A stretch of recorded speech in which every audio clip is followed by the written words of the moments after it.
Hey, friends. Hey, what are you doing? What's up? I didn't know that you took the rest of XR. Hey, come get it. Okay, so that's there.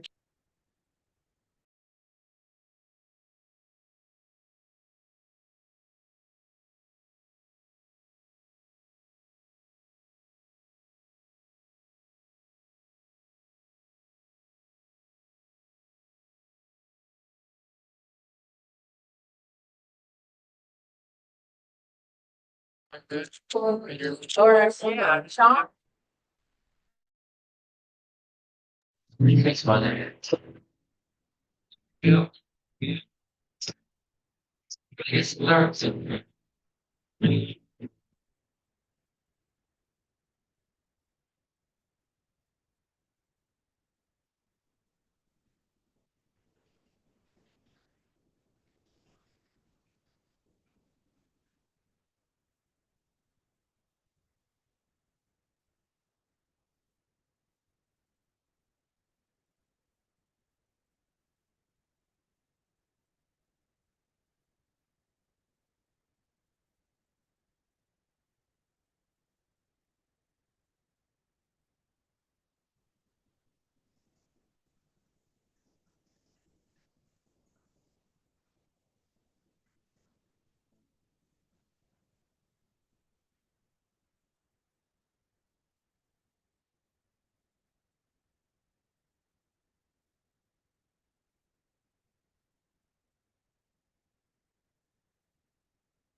I can still take what's that sound? Never mind what the words.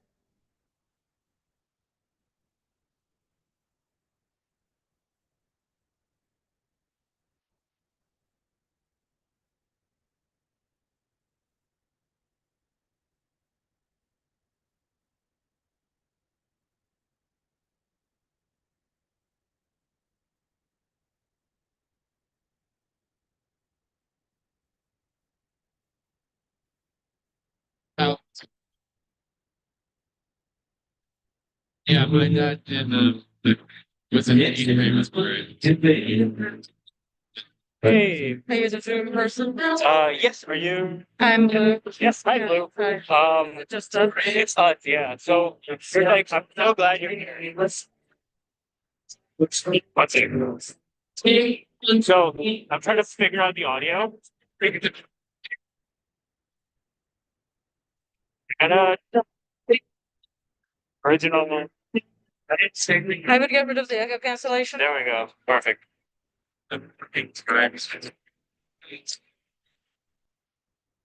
think you can. Thank you. Welcome. Nope. We also have this like lav mic. Hey, what's up? We have this loud mic with the speakers. So we're connected to my phone.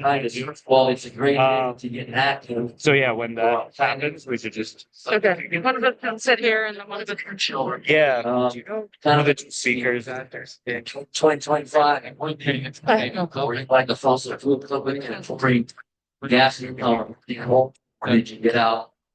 Raise awareness. I think I know what everyone's answer in this room is. Anyway, this is for our future children and grandchildren. A song called "What Did We Do?"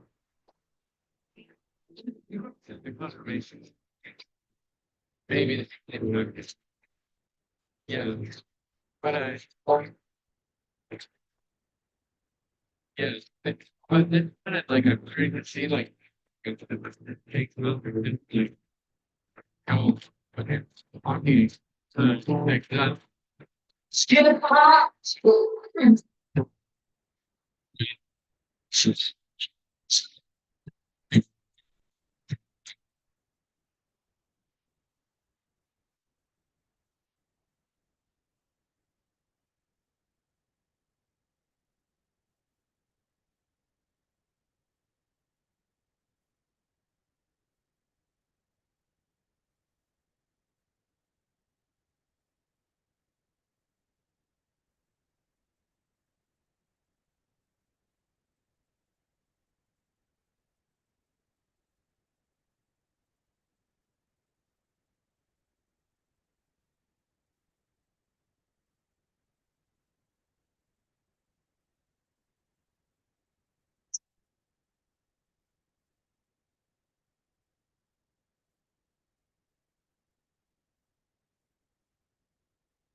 Did we do?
Back to like our own body.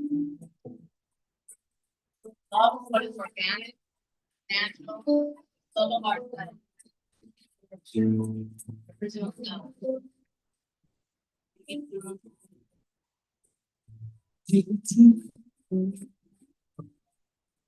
What did we do?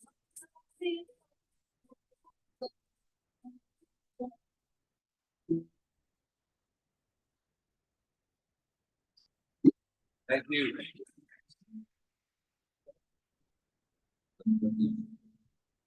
How's everybody doing this morning? Wonderful. We have the Living Planet Band. Well, half of the Living Planet Band. Adam, Sarah, Meredith, John, and our newest member, Brandon. Volunteerism, you know, half the other people couldn't make it. That's all right. The planet has beautiful defenders right here. Anyway, this next song is a song about re-evolution. The origin of the word revolution is evolution and evolve. And XR is definitely trying to evolve a new kind of living, something that's more sustainable and with the planet first. So this song is called Revolution.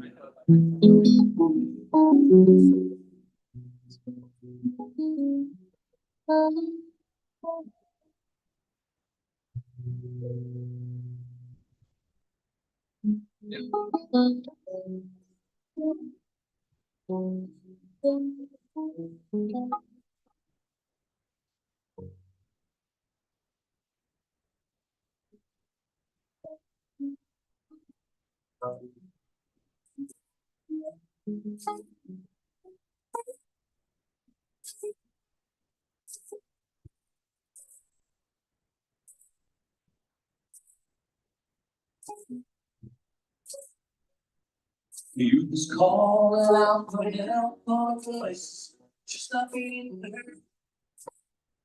This revolution shows more. Seen enough bad news and you're wondering what is that? This revolution shows you. Revolution's what we need today. Running out of time to put this planet back in shape. Revolution, everything has got to go. We all share one home. There's nowhere else for us to roam.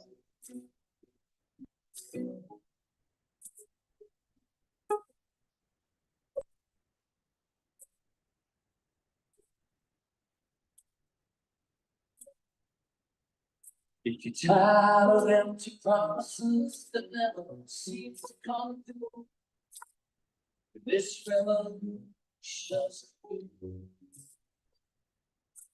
Had it with bad government and you're wondering who's left. This revolution's for all of us. Revolution's what we need today. Running out of time, put this planet back in shape. Revolution, everything has got to go. We all share one home, and there's nowhere else for us to run. Yeah, there's nowhere else for us to run. A revolution's what we need today. A revolution's what we need. What we need today.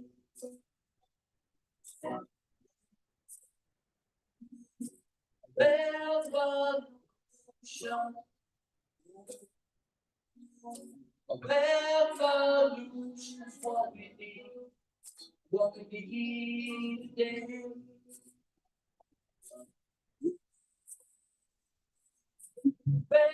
Revolution. Revolution's what we need.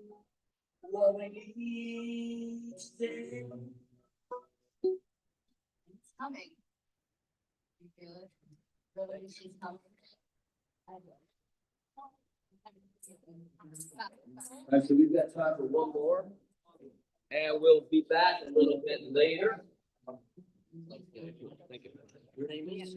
Mark. Mark.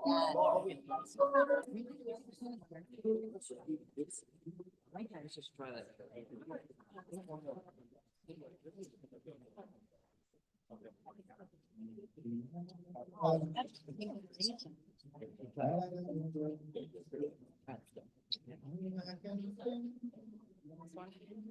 Huh? Remember this one?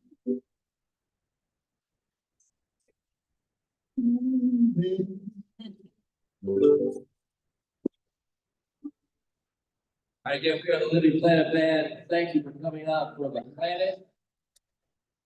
Thank you for coming out for XR. Thank you for coming out for your children, grandchildren, the rest of the world. We need about 1 million people in this room, but that's coming. Anyway, a little song I wrote. We're trying out first time today. In honor of the holiday coming up, MLK weekend, in honor of John Lewis, who said, "Go out and cause good trouble." We need to make necessary good trouble. This song is called Good Work, Good Trouble. It's for all you rebels out there that are in the streets practicing nonviolent civil disobedience, raising the alarms. Good work.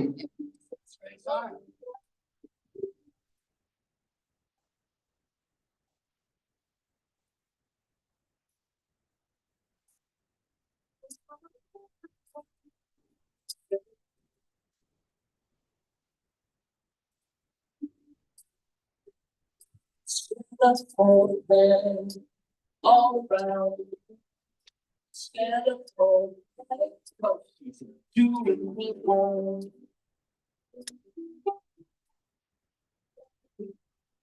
It's my shit, the rebels all around the world. Stand up, make the rebels closer. Doing the world. Come on. Do all with us. Doing good work, doing good work, making good trouble all around the world. Doing good work, doing good work, causing good trouble all around the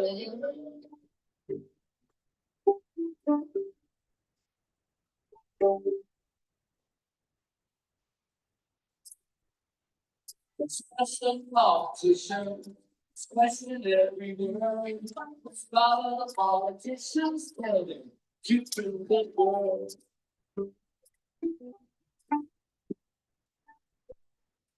Call out corporations, even Bangladesh chauffeurs. Let's call out corporations, tell them to do politics, doing work, causing good trouble all around the world.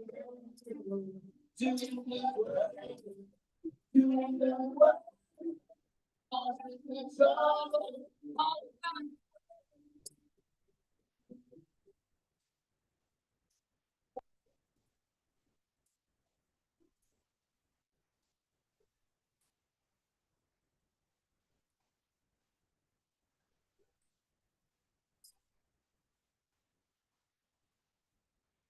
Look back where they were. It's thanks on the trees that trust them. You take the world.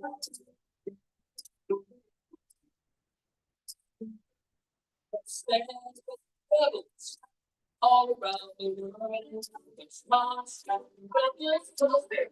You take the world. You take the world. Make it the trouble. You take the world. I'll make the trouble all around the world.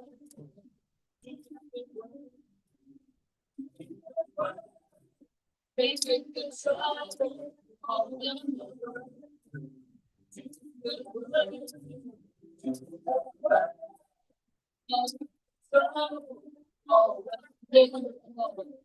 Doing good work, doing good work, making good trouble all around the world. Doing good work, doing good work, causing good trouble, all the big loud come on.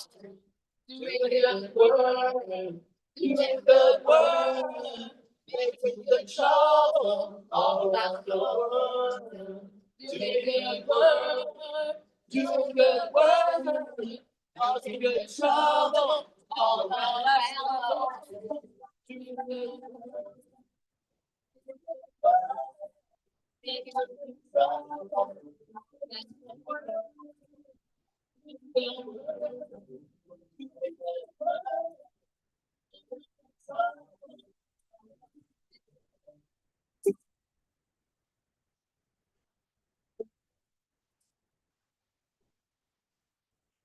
Thank you very much. We'll be back later. Let's hear it for XR. Okay. Thank you.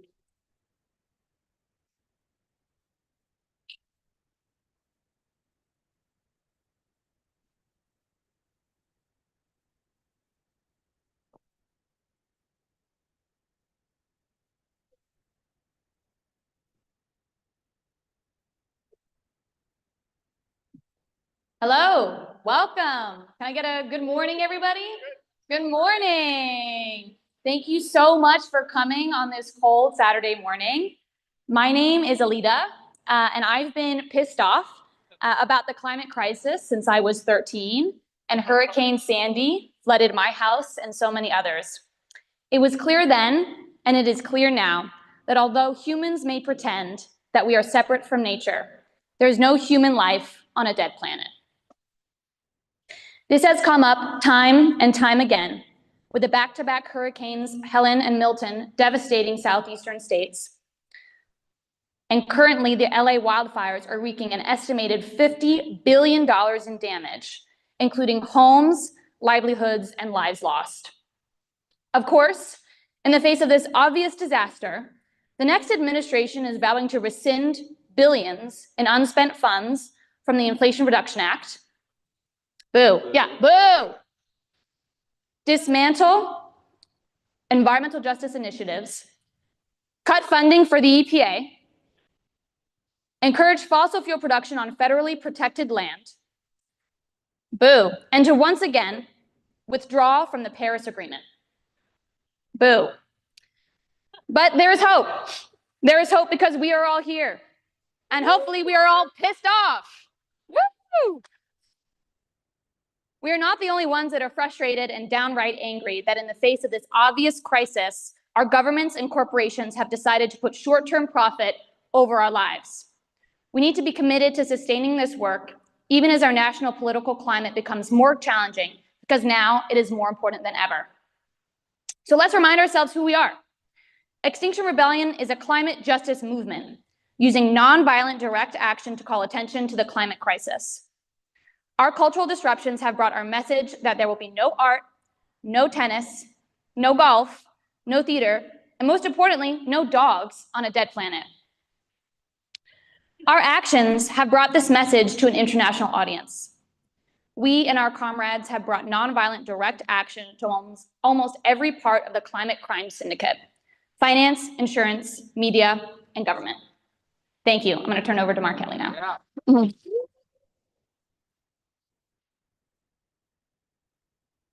Good morning, everybody.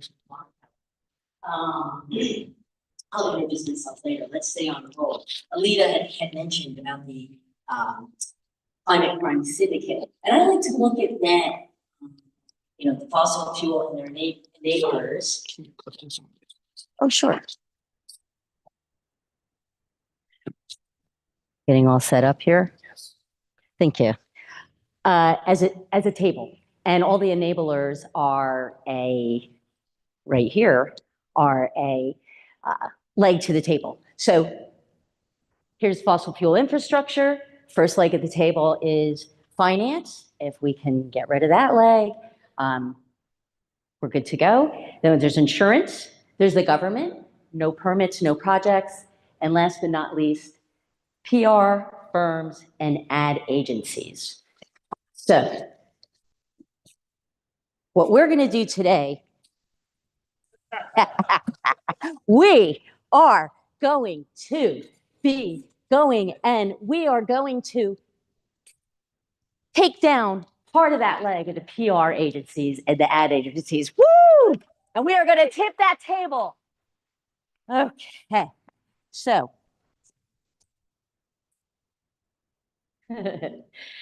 uh, so at Extinction Rebellion, we have done nonviolent action at finance and insurance and government, but everywhere we go, our message has gotten twisted or downplayed and sometimes negated by the work of the other areas of the fossil energy and their enablers.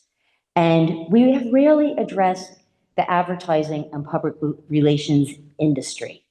So here we are. The time is now, the time is here. The fossil energy companies are telling the public that they are leading a transition to renewable energy and bringing technologies like carbon capture to save the day. Boo. But they're lying. They're actually expanding fossil fuel production and infrastructure and promoting these expensive, dangerous, and false technologies. So, who do they hire to jazz up these lies? The public relation firms and agencies, most that are here in New York City. And they are just selling lies. So, Extinction Rebellion, as many of you know, our first demand is to tell the truth.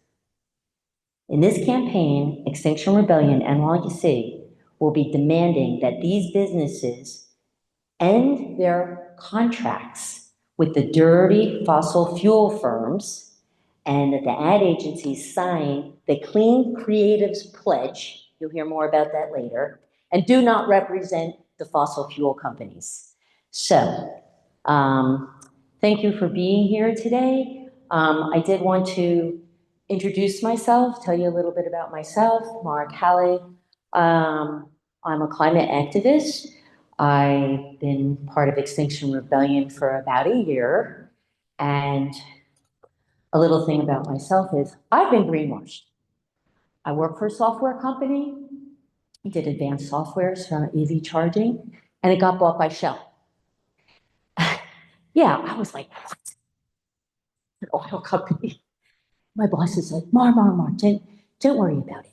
We just got out of a meeting and they're going to make the announcements that Shell New Energies, they comply with the Paris Accord. Okay, it's 2018. I thought you would think this is funny. And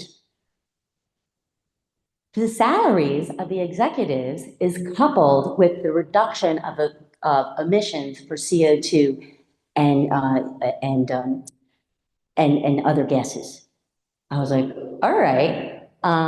Anyway, the first one is absolutely a lie, and a Dutch court had held them to account. They were 10 years off. The second one was also BS, and the whole purchase was just one big greenwash. During COVID, anybody that was light green, dark green, environmental, they just laid them off. So of course I was in that group. So with not much more to say, I wanted to introduce our first speaker. Dr. Sandra Steingraber. Thank you for being here. I'm a new MC, so if I make any mistakes, please have mercy. I'm used to building things and not talking in front of a big group of people. But at XR, we step up and step out, so that's what we're doing. Thank you. Dr. Steingraber is a biologist, an activist, an outstanding award-winning author. Her writings offer a clear, scientifically informed vision on how the environment we live in is shaped by government, business, and society, and in turn shapes the quality of our lives in the most intimate and fundamental ways. Her biography and awards are very extensive. Living Downstream, a book that she wrote that assesses the environmental factors and cancer, is only one example of her works. It was also a documentary. She has been involved in many areas of civil disobedience, notably one at Lake Seneca, which I know well, in the Finger Lakes, and was sentenced to 15 days in jail.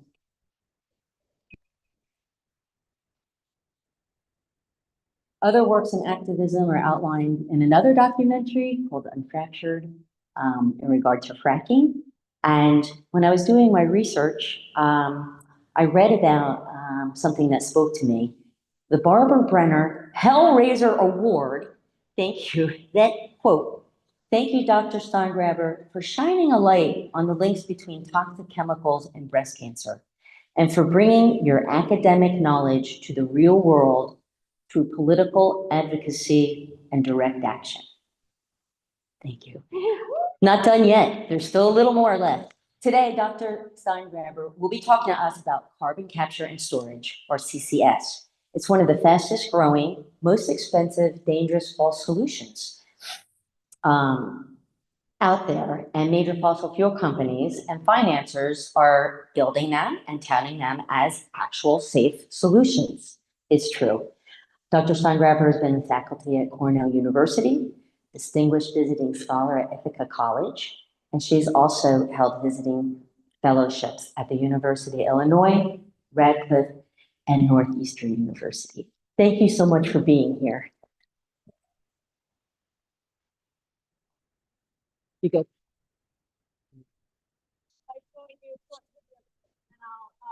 Then you can kind of get a visual image of carbon capture and storage, and then I'll take the stage. So, yeah, I'll use a mic when I come back.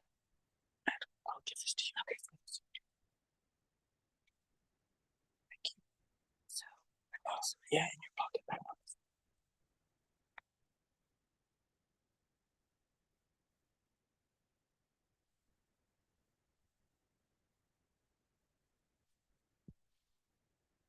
We're going to take the clean energy policy as we work toward achieving a clean energy economy with net zero emissions by 2050. It is imperative that we act quickly and together For a diversified, resilient, and clean energy future.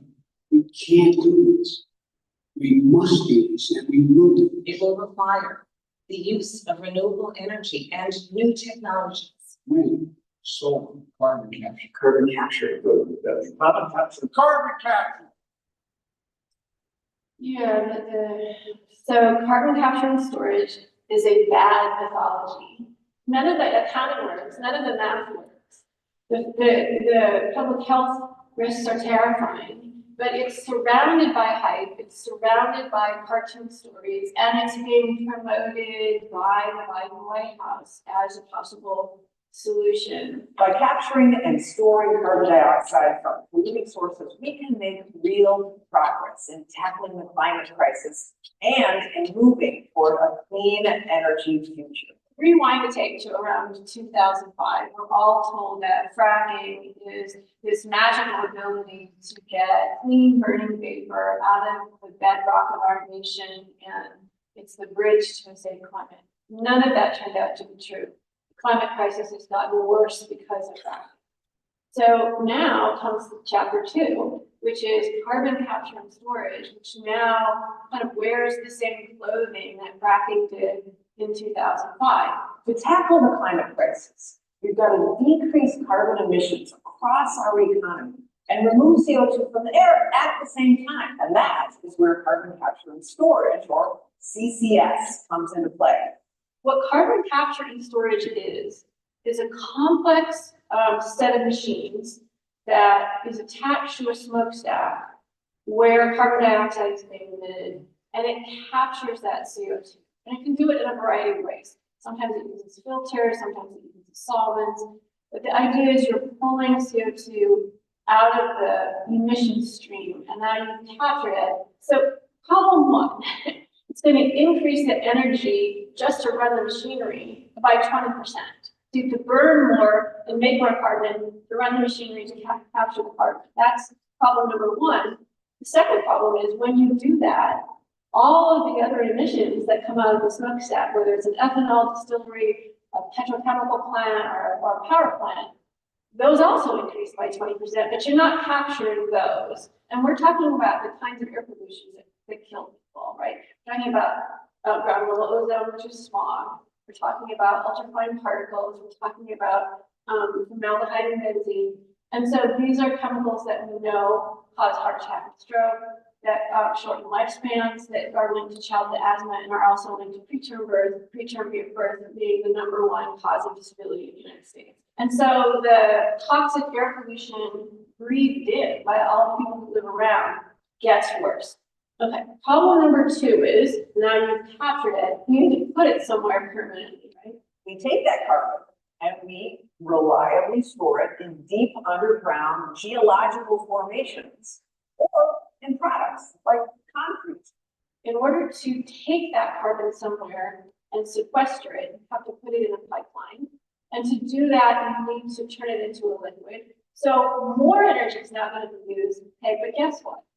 If CO2 comes in contact with water, it turns into carbonic acid. That means corrosion. So that means these pipelines have to be super expensive, lined with chrome. They can't be just any old like gas or oil pipelines. They have to be super fancy pipelines. And yet they still can reach. And we've seen it happen in a place called Satartia, Mississippi. A pipeline actually ruptured and the CO2 immediately turned from a liquid into a gas. People started having seizures. They were falling down. They went into sort of intoxication. All the ambulances who tried to come and help these impaired people, they sputtered to a stop because the combustion engines also need oxygen to run, not just the people, right? So now you've got to build all these pipelines to transport this CO2 to an underground vault somewhere. And so if it should find naturally occurring fractures and fissures, which we know from fracking and down there, right, and enters our groundwater aquifers, which lie above, again, CO2 is going to turn into carbonic acid and acidify people's drinking water supply. And as it does that, acid water mobilizes heavy metals like arsenic, lead. So those things then can go up in water. So we are putting our drinking water supplies at risk. We are putting community health at risk with communities that live along the pipelines. And we are requiring lots more emissions to be generated to capture smokestack emissions. We know how important tackling co-pollutants along with carbon is to frontline communities. Ensuring that frontline communities are included in project decision-making from inception to deployment will be absolutely necessary to make sure we deploy this technology the right way. And then here's like the thing that adds insult to injury. 80% of the carbon that's captured isn't actually stored in a vault somewhere. It's used to get more oil out of the ground. So essentially you're turning carbon dioxide into a new method for frac. And nobody's counting what happens when you burn that oil and add more CO2 to the atmosphere, right? The ultimate problem here is that when you're capturing carbon dioxide, nobody wants it. It's not a commodity to sell. So none of this can run with capitalism. The only way to do it is to take our public money and give it to the oil and gas industry to do this because it's so expensive. They can't make money doing it on their own, right? Carbon capture and storage is an important tool we need to decrease our carbon emissions and to reach our net zero carbon emissions goal by 2050. And that's why the Department of Energy and the Biden administration are investing in carbon capture and storage projects across the country. Carbon capture and storage is ultimately a publicly funded sewer system for the oil and gas industry. That's what it is. It's not a solution. It shouldn't be accepted as a solution. The question is, why is our White House listening to fossil fuel industry's proposals instead of scientists who say, hey, wait a minute, not so fast, this doesn't even work. There's no science behind this. It's good.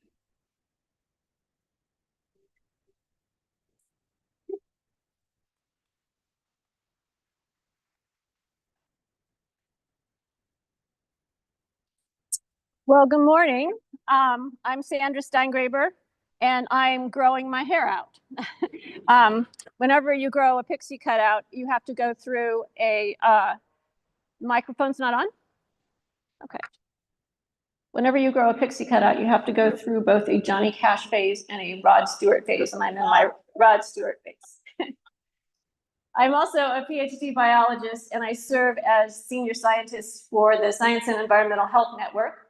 We're a little band of scientists and lawyers, and our mission is to provide frontline communities who are fighting toxic problems, including oil and gas projects, with good science and legal resources. Among the communities we serve are those that are organizing against carbon capture and storage projects, and the 65,000 miles of pipelines that are planned to serve them. We lead a much larger national coalition of grassroots groups and policymakers, health professionals, and other attorneys and scientists who are all working together to expose the myth and the false narratives behind carbon capture and storage. I invite you to find out more about the work of my little group by subscribing to our free newsletter. I write a monthly column in it. I am working on the current column right now, and that is the acronym for Science and Environmental Network, Health Network is SEHN.org, and you can find our our newsletter called The Networker on that website. We also have a clearinghouse of vetted science on carbon capture and storage called carboncapturefacts.org, which is freely available to you. So I began with that film clip from the filmmaker John Bowermaster, because I think filmmaking can do some things that public speaking can't. Not only provide you with some visual images of the machinery that is carbon capture and storage, but also juxtapose two contradictory narratives, one from the chief of our Department of Energy, Jennifer Granholm, and then my own. And so you can hear what different narratives around CCS sound like. Obviously, this film was made deep within the early days of President Biden's term, but the first thing I'd like you to know about carbon capture and storage is that it's the only part of the Biden climate policy that is going to be carried over by the next administration. The oil and gas industry wants it. And that fact alone is our first clue that carbon capture and storage is a climate problem that's cosplaying as a solution. So I want to do a little history with you first. When the Green New Deal devolved into the Inflation Reduction Act and the Infrastructure Act, it was Joe Manchin, you might remember, from West Virginia, who kind of held the keys to the castle. And he held lots of meetings with fossil fuel industry execs who had extraordinary access in shaping that legislation. So what emerged is the idea that fossil fuels can keep being extracted, and ethanol, which serves fossil fuels, right, as a co-fuel, can keep being distilled, but we're going to grab some of that resulting carbon emissions and then bury it in the bedrock of our nation. And we're going to use taxpayer dollars to do that because the oil and gas industry can't make money burying CO2. So it's our dollars that will be paying the fossil fuel manufacturers for doing all this work, subsidizing the production basically of the greenhouse gas and serving as an economic disincentive to an energy transition to renewables. The second thing to know is that there are two types of carbon capture and storage. And the first one is called saline storage, in which porous saltwater-filled rocks a half a mile or more below the Earth's surface are kind of repurposed for use as a carbon dioxide storage locker. Saline storage is also called geological sequestration. And I want to tell you first that there's no commercial scale saline storage operation that's proceeded past demonstration projects. The biggest demonstration project was in Central Illinois, which is where I grew up. And by 2020, it was leaking. It's since been closed down and the EPA has issued violations. So none of that is ready for prime time yet. The second type is kind of the only kind that's up and running right now. And that kind uses depleted oil fields as the warehouse and the prison house for the CO2. This is the oldest form of CO2 storage. It's up and running. And as originally intended, because it existed, carbon capture and storage way pre-existed the Inflation Reduction Act. The original purpose was not to keep CO2 out of the atmosphere, but to actually use it to push remaining oil still stubbornly clinging to the rocks up to the surface. And this process is known as enhanced oil recovery. To date, about 75 to 85% of all the captured carbon dioxide that's been as part of these CCS operations, it's been used to actually recover more oil for commercial use. And of course, that oil is eventually lit on fire, making more CO2, but that CO2, those emissions aren't counted in the accounting of carbon capture and storage. So, but when you do that, the full accounting, it turns out that for every ton of CO2 that's stored below ground in an enhanced oil recovery operation, 2 to 5 tons are released into the atmosphere.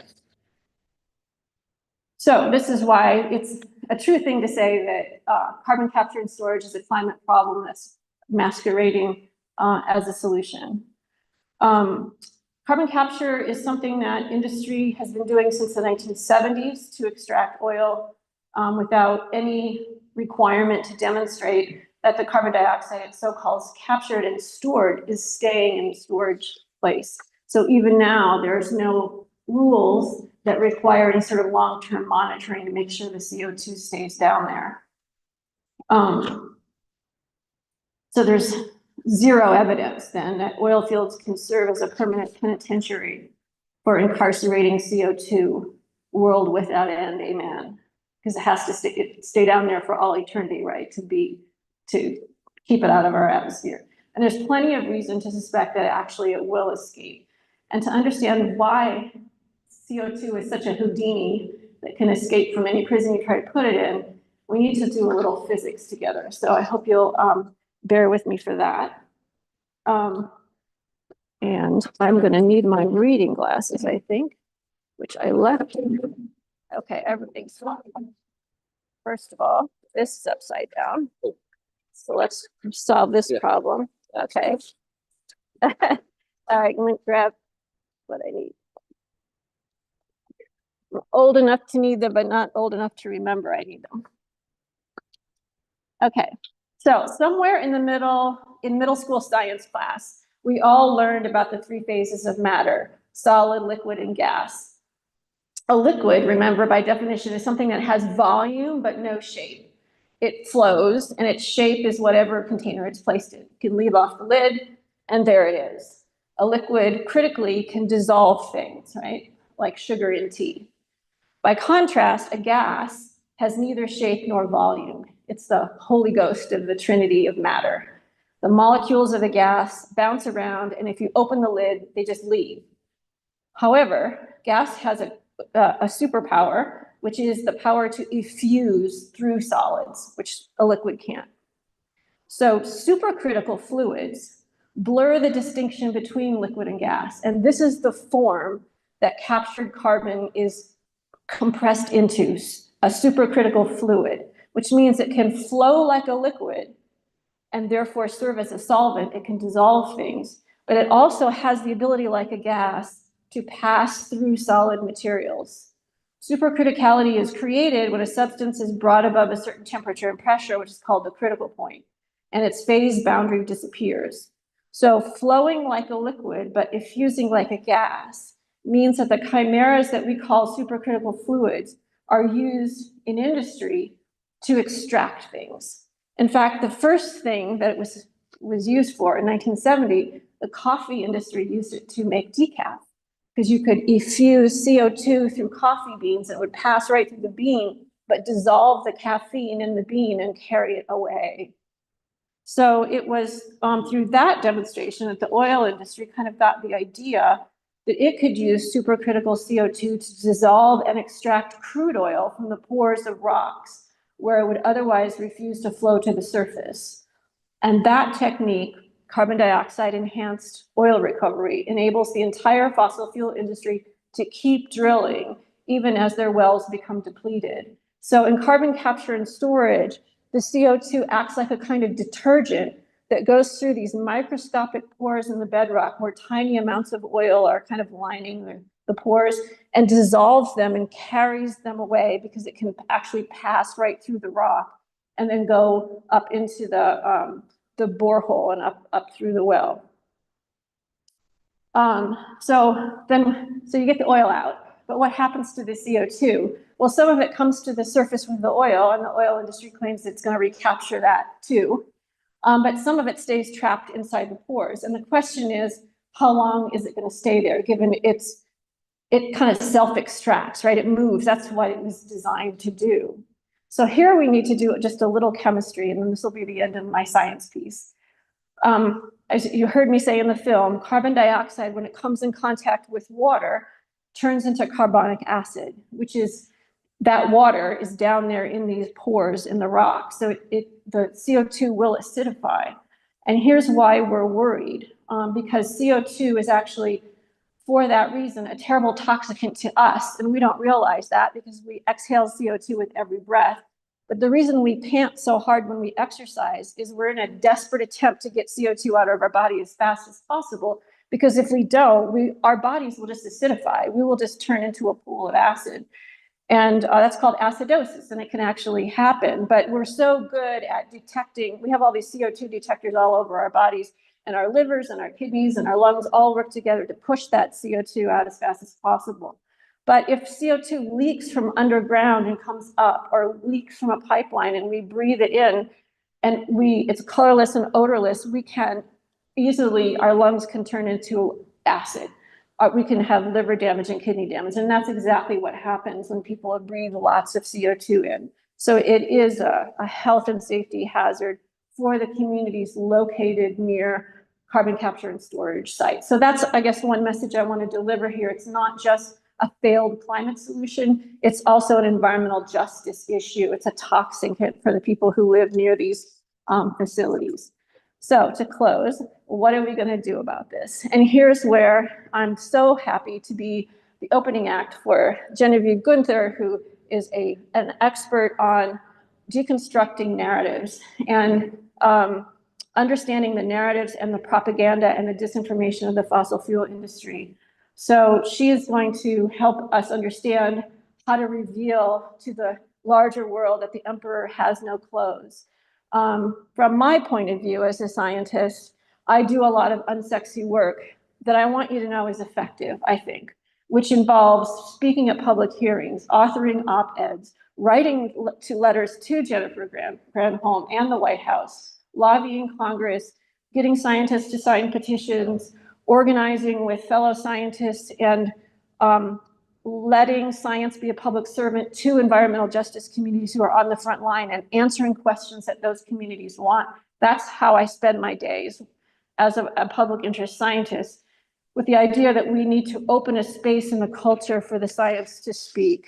So I want to say science is important, and all that hard advocacy and policymaking work really, really matters. But sometimes it fails.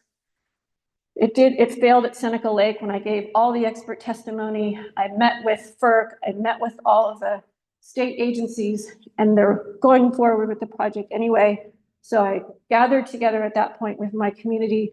We kicked off a civil disobedience movement that lasted 2.5 years. 750 people were arrested.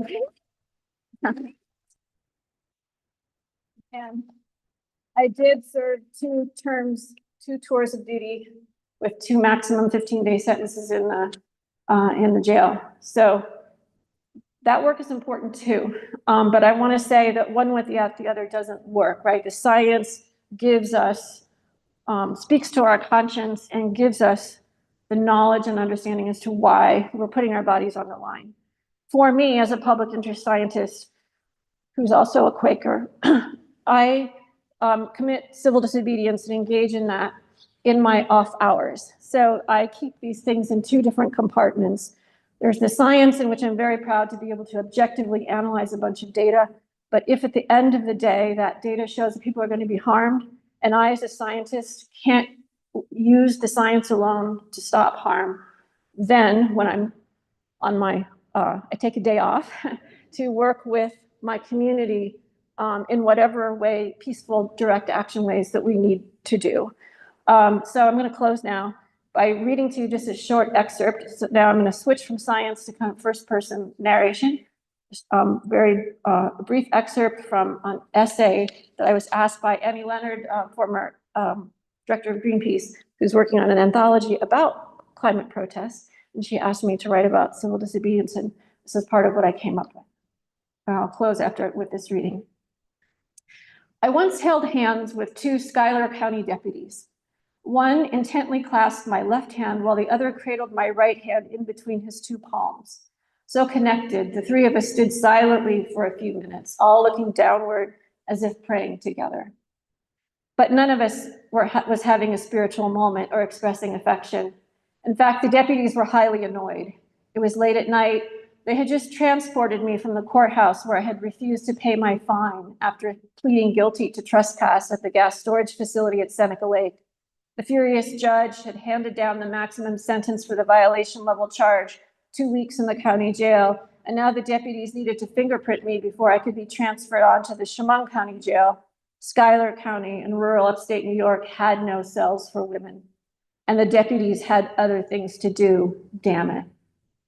But my hands were so cold, along with the rest of me, that the image of my fingerprints on the computer monitor continued to appear as generic black ovals, unadorned with the identifying circles and swirls. No matter how firmly the deputies pressed my fingers to the glass, my body refused to say its name. So one suggested to the other that they hold my hands for a few minutes to warm them up.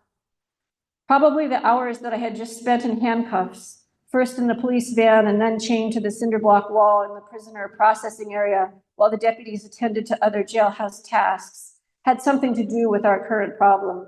It was November and I was freezing. And then, aided by the body heat of law enforcement, it worked.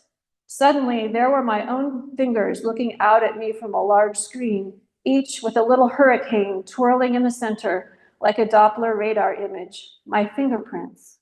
We were all relieved. And that's when I had a big insight that has served me well during my subsequent arrests for civil disobedience. I'm a good prisoner because I'm a good cancer patient. My reaction at seeing the contours of my own hands waving at me from a computer monitor, both familiar and unfamiliar in the same moment, was some combination of bemusement at the absurdity of it all, tenderness at the sight of my own anatomy, and dissociation from the casual cruelty of those surrounding me, which is exactly how I feel as a longtime cancer survivor whenever I undergo an invasive medical procedure. As a young cancer patient, I endured countless cystoscopes, endoscopes, colonoscopies, transvaginal ultrasounds, renal ultrasounds, and bone scans, during which time strangers touched me in private places in ways that were definitely not about intimacy. How many times had I watched some interior part of my body come into focus on a big screen TV? I'm cold, I'm hungry, I can't leave, there's lots of waiting, have to be brave.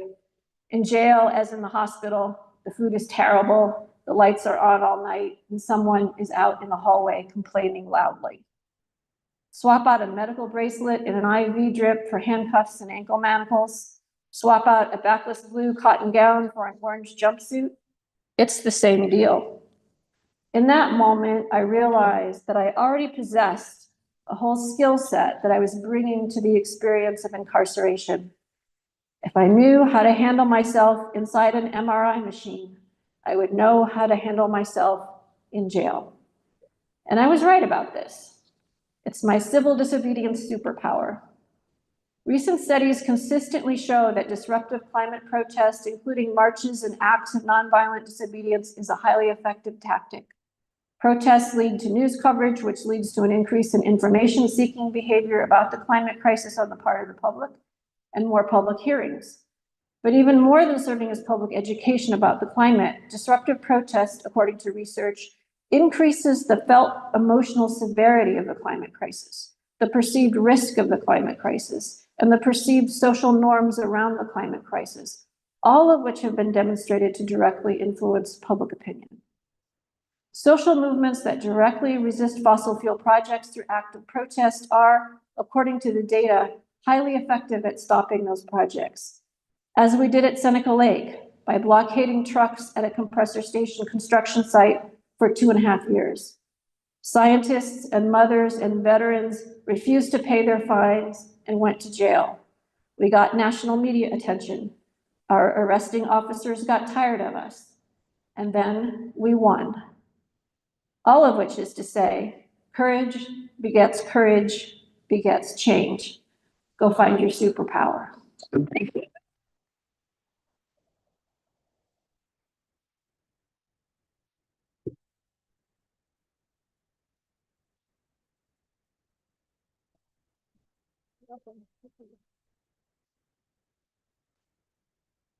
you so much. So it's emotional. I want to introduce our next speaker. This doesn't seem to. Dr. Darcy. So, Dr. Darcy, thank you for being here. Thank you for having me. Okay. Anywhere? Is an American author, and his latest book is entitled The Language of Climate Politics, Fossil Fuel Propaganda and How to Fight It. The book debunks the new climate denial, which is threaded into science, economics, and politics. Fossil energy says that we keep using oil, methane gas, coal, and we can still halt global heating. She's the founding director of the media watchdog organization and climate science. Silence. Silence. Sorry. Everyone does it. I don't know why. It's bizarre. And climate silence. And for that organization,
Okay.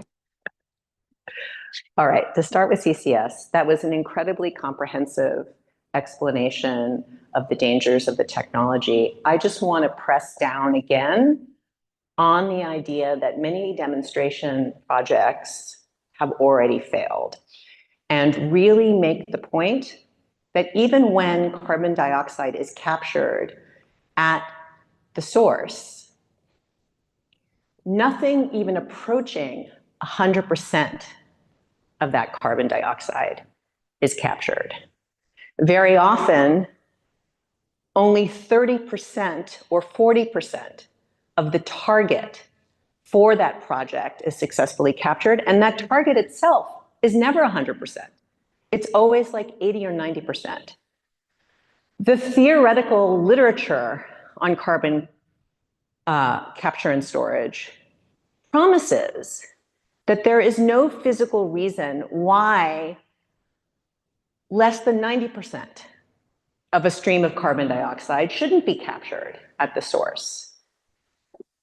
So that number, 90% of carbon dioxide captured, is the number that ends up in economic and energy systems modeling that gets used by both Democratic and Republican administrations. Not that the Republican administrations really care at all, but it's what gets used by Democratic administrations in their policy design.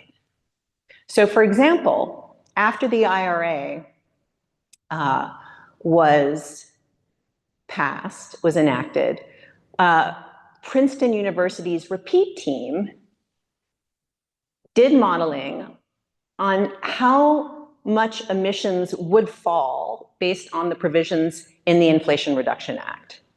And they came up with quite a large number. They argued that the Inflation Reduction Act, limited as it was, would get the United States pretty much to their Paris Agreement goals by 2030. But what was not noticed was two things. First, that they assumed that 90% of the carbon in carbon streams would be captured in the carbon capture projects financed by the Inflation Reduction Act. And they didn't model any carbon capture projects being used towards enhanced oil recovery, because they said that the new subsidies in the act would make enhanced oil recovery uneconomic.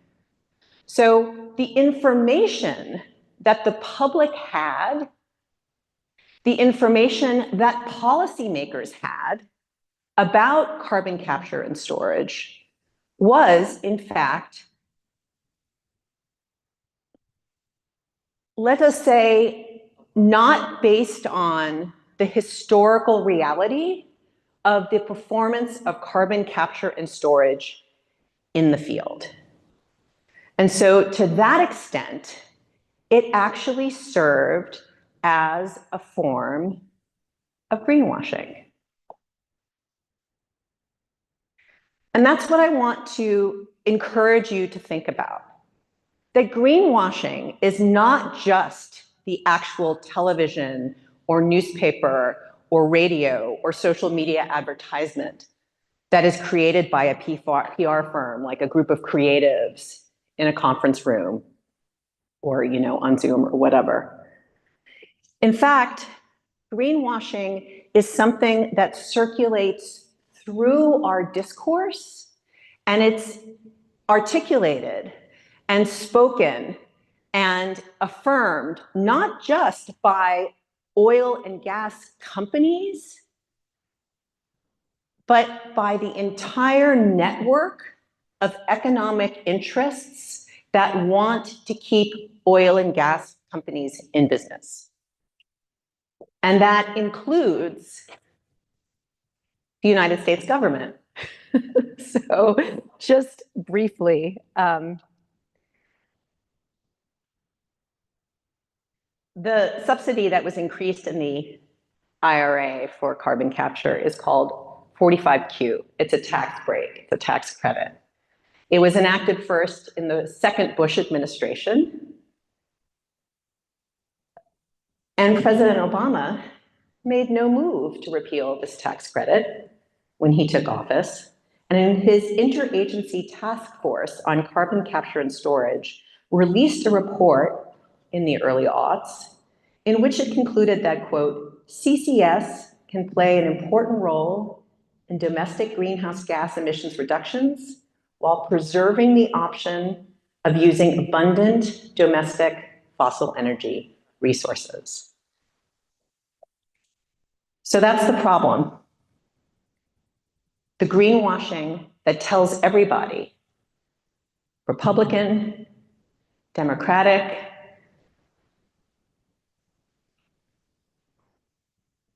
independent, American, European, Asian, that we can keep using fossil fuels and still deal with climate change anyway. This is not just coming from the oil and gas industry. This is the information environment in which the oil and gas industry is justified, which is why greenwashing is not just, as the United Nations Environmental Program defines it, quote, a false claim meant to deceive consumers into believing that a company's products are environmentally friendly or have a greater positive environmental impact than they actually do. It's not even speech that misleads people into believing that a company itself is more environmentally friendly than it really is. So right after the Paris Agreement and during the real uprising of the Fridays for Future movement and the first flourishing of XR, you saw a ton of advertising that presented oil and gas companies as partners in the net zero, creation of a net zero economy. So that's certainly like the kind of example of greenwashing. But it's something even broader than that. It's a false presentation of a company or even a system that presents fossil fuels as being in people's best interests. It's that broad and that diffuse. And that's why PR firms don't just create ads. They basically do everything.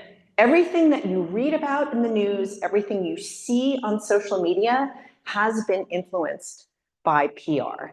There is not one book being circulated today, including mine, that doesn't have a PR person attached to it. And I mean, my PR person was very limited in what she could do because I published with Oxford University Press and they don't have the budgets that the big five publishers do, but I wanted to publish with an academic press to give my book the imprimatur of the research that I put into it. But you have to know that all information now is actually PR.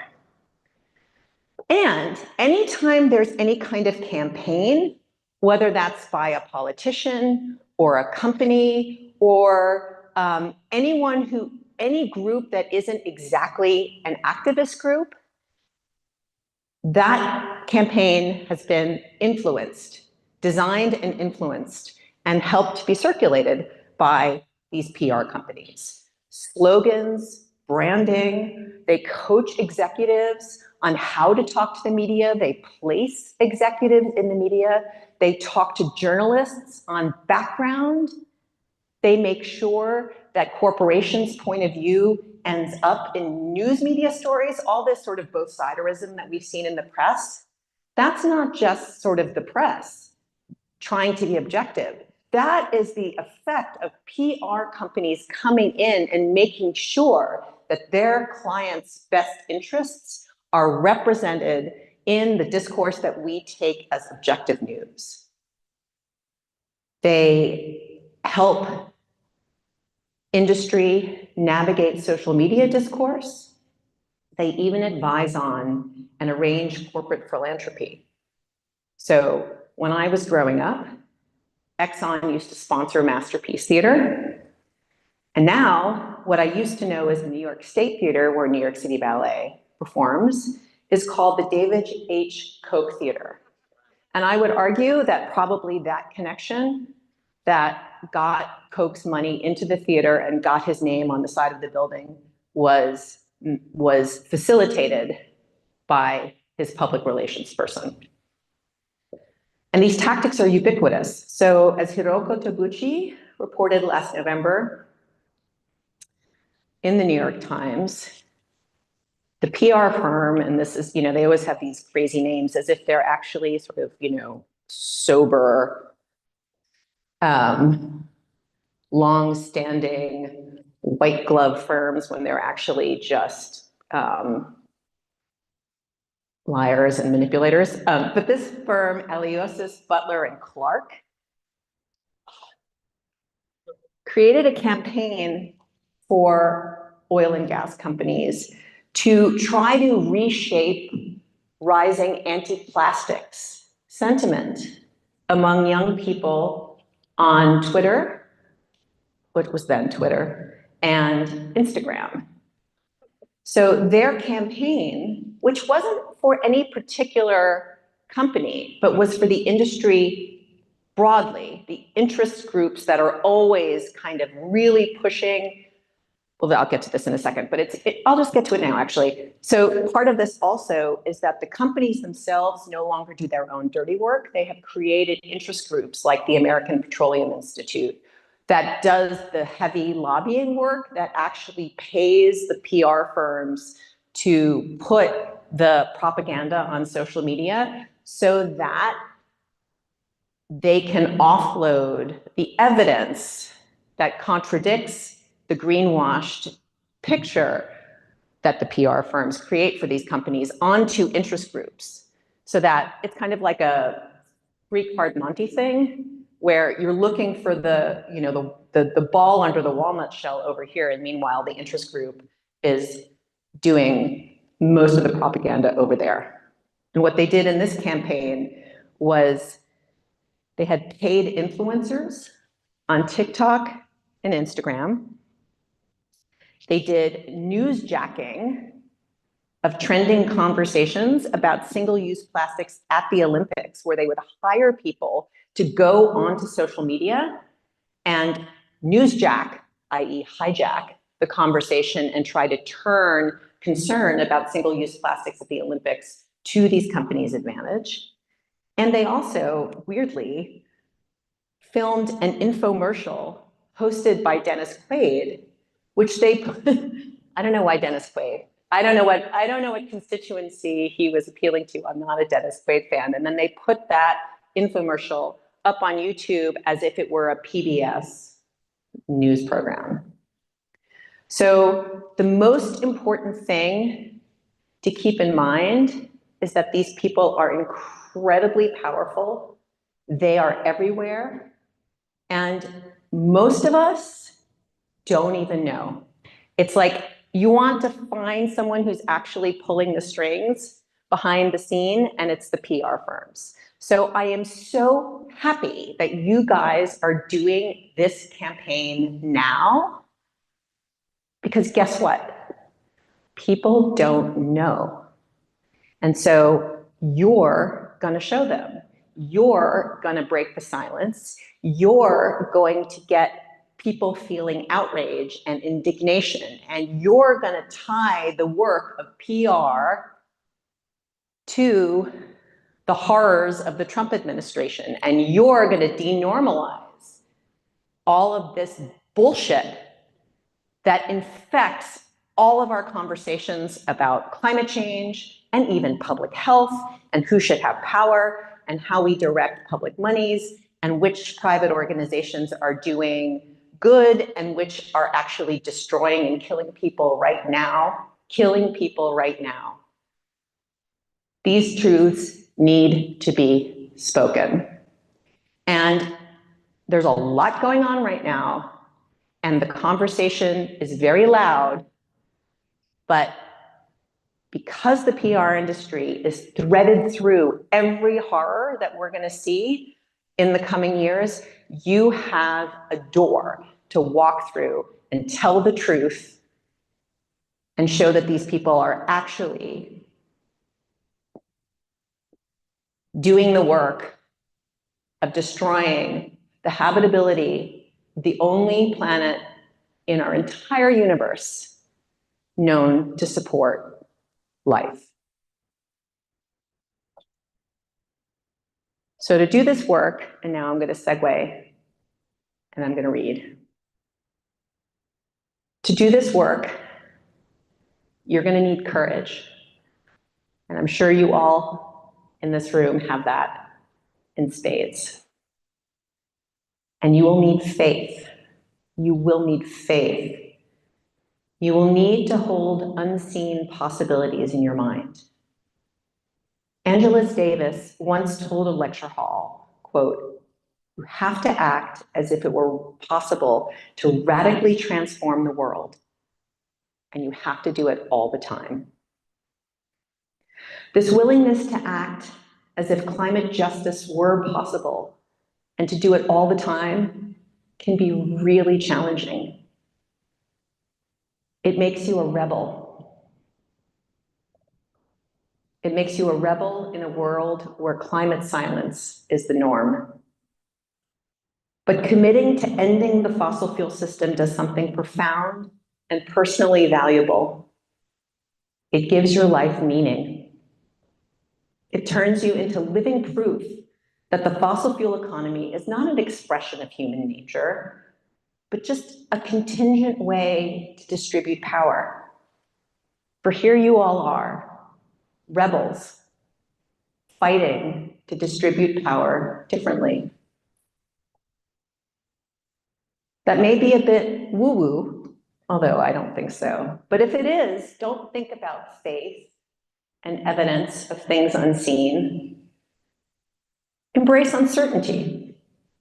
Admit that none of us know, and none of us can know what's going to happen. So we all might as well proceed as if the world could be otherwise. Rebecca Solnit has written that, quote, "Hope is not about what we expect. Rather, it's an embrace of the essential unknowability of the world." She says, "I believe in hope as an act of defiance, or rather as the foundation for an ongoing series of acts of defiance, those acts necessary to bring about some of what we hope for while we live by principle in the meantime. There is no alternative except surrender. And surrender not only abandons the future, it abandons the soul. In the end, it is your soul to whom you're accountable.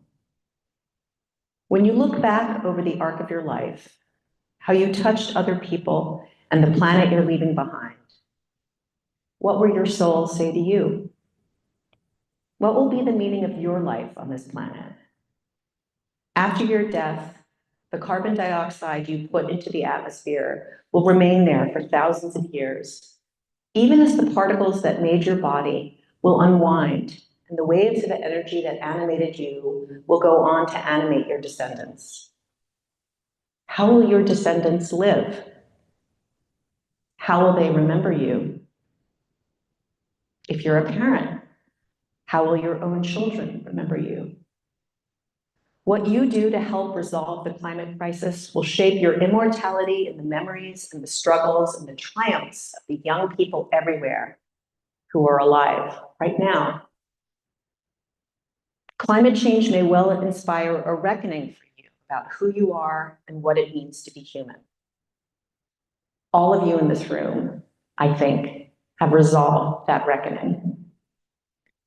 And remember, moving forward, this is a battle against the forces of destruction to save something of this achingly beautiful, utterly miraculous world for our children. The fossil fuel industry and the PR firms that support it are literally colluding to stop you from transforming the world. They are trying to maintain the fossil fuel economy. As for me, and as for all of you rebels here across America and across the world, I will say, we are against them, and we are going to fight for dear life. Thank you.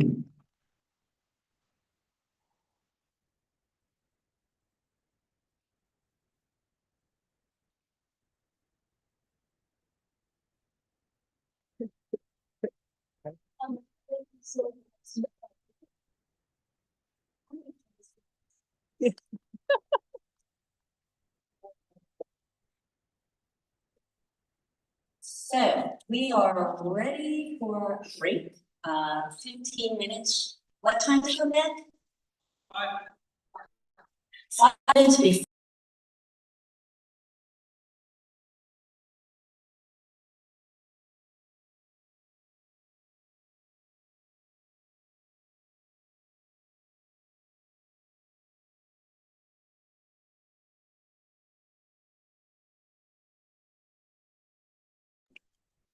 We're gonna go on a break until 5 minutes past noon.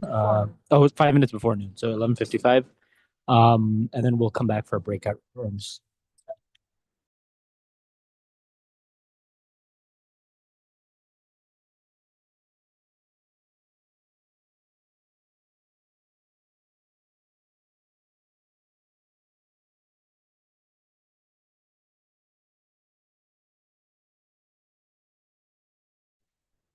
Hey there, Rebecca. How you doing? Hello. We are still live. Um, Cool. Thank you. It's recording. Awesome. Yeah, so we have a 15-minute break, and then we're going to explain the Extinction Rebellion New York City theory of change and follow up with the upcoming programming, the upcoming first wave phase of actions. And then after that, there will be some breakout groups. I'm so grateful to the tech folks for keeping us in line. I'm sorry we had that microphone glitch there, but everything is going great here. I might even go down and pan the camera a little bit so you can see the crowd here at the Fourth Universal Society. Thanks, everybody.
Thank you. For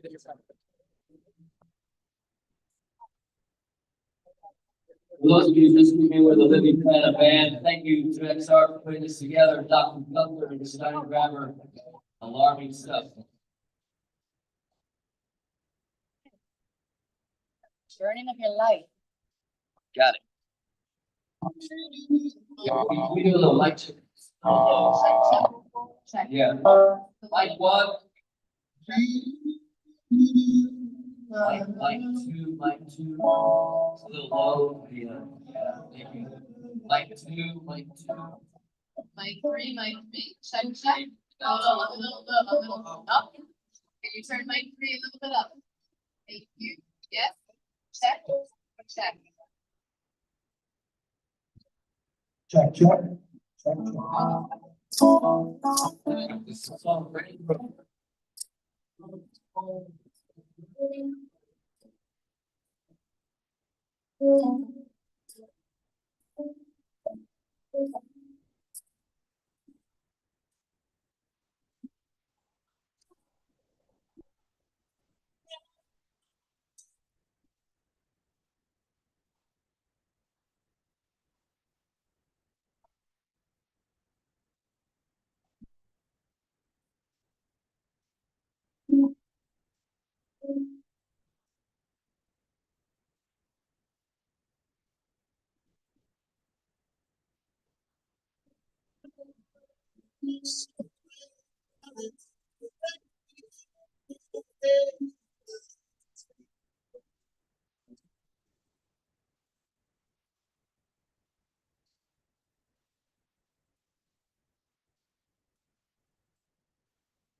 All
right, let's get you all moving a little bit. Now, this is a song I wrote especially for XR. Rise up, all you rebels, rise up. I get the words. I always make up new ones. Those songs called Rise Up, Rise Up.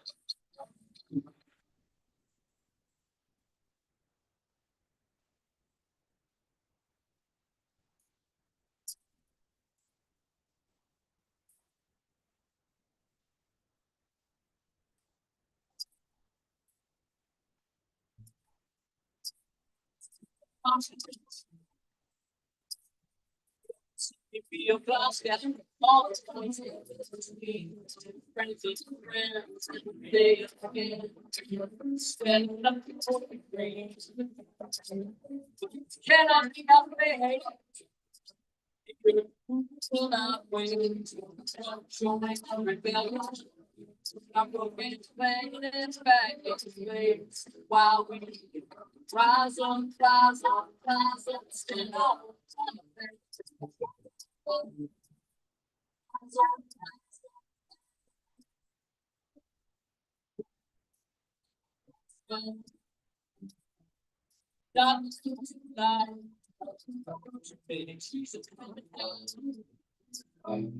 Station on the front. While I walk down, all my little tag last night. Cannot be outfitted. Here will not be. Join them rebellion.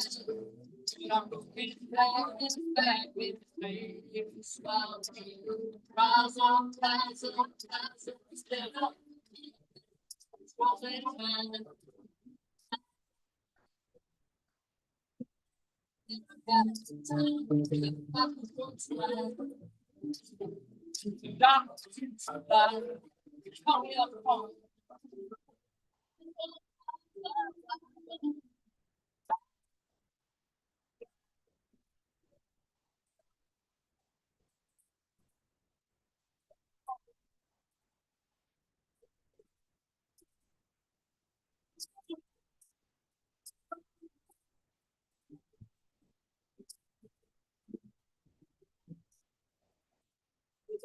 Sounds different.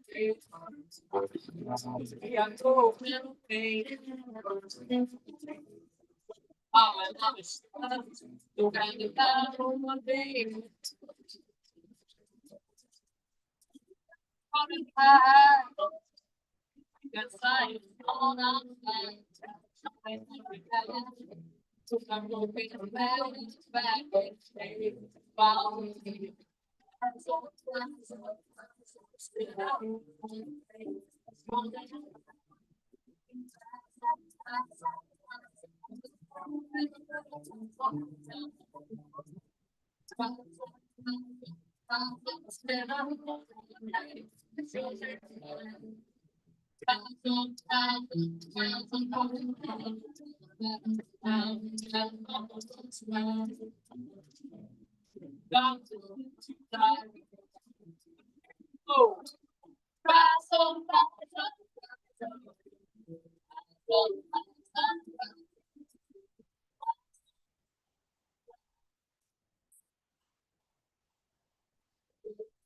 Thank you very much. Back a little bit later with the Living Planet Band. Thank you for coming out this afternoon. John, you want to take a photo? Yeah. A quick photo?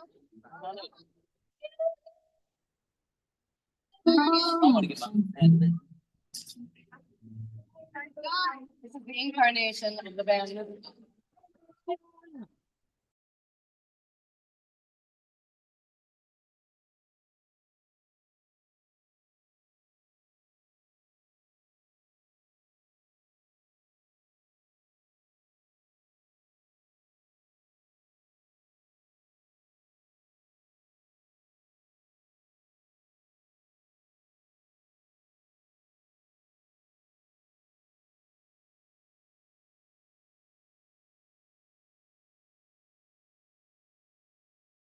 See?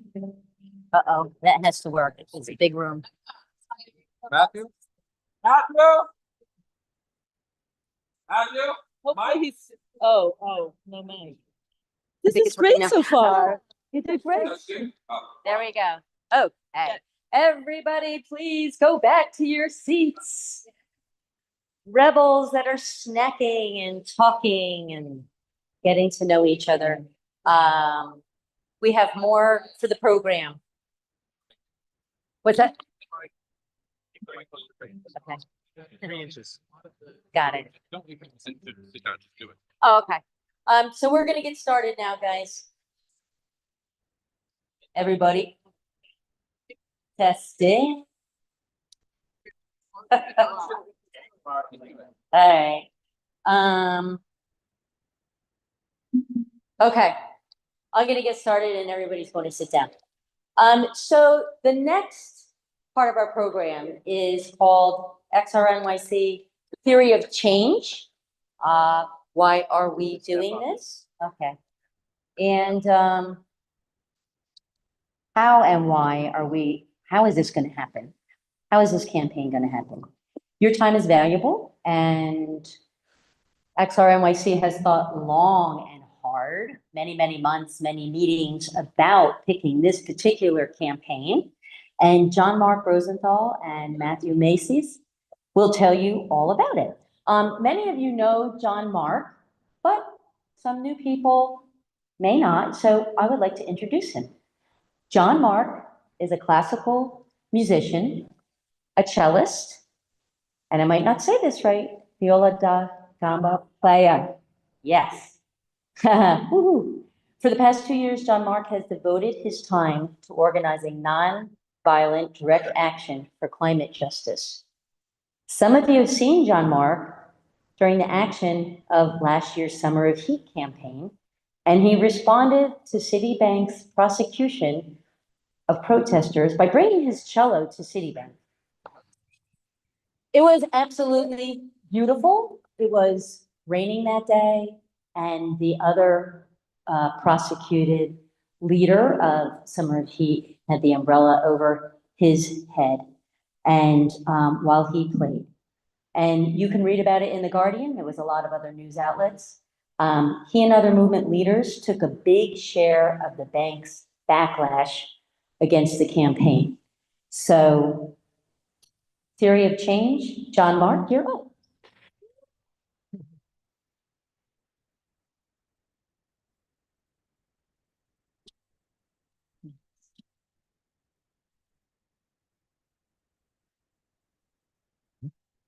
Before we do anything else, I want to acknowledge civil disobedience who have made real sacrifices for climate justice. People who are begging for pardons from President Biden right now, Joanna Smith and Stephen Donziger.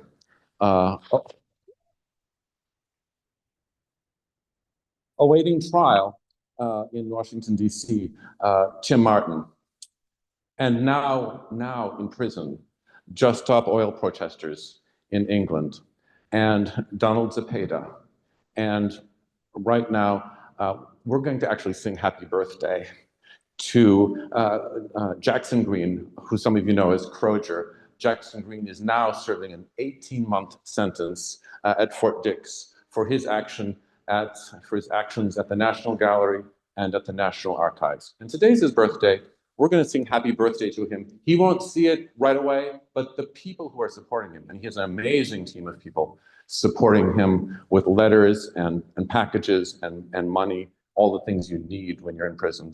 He has an amazing support team, and they will see this and they will appreciate our support. So happy birthday for Jackson Green, Croger. Day to you. Happy birthday to you. Happy birthday, dear Croger. Happy birthday to you. Free Croger!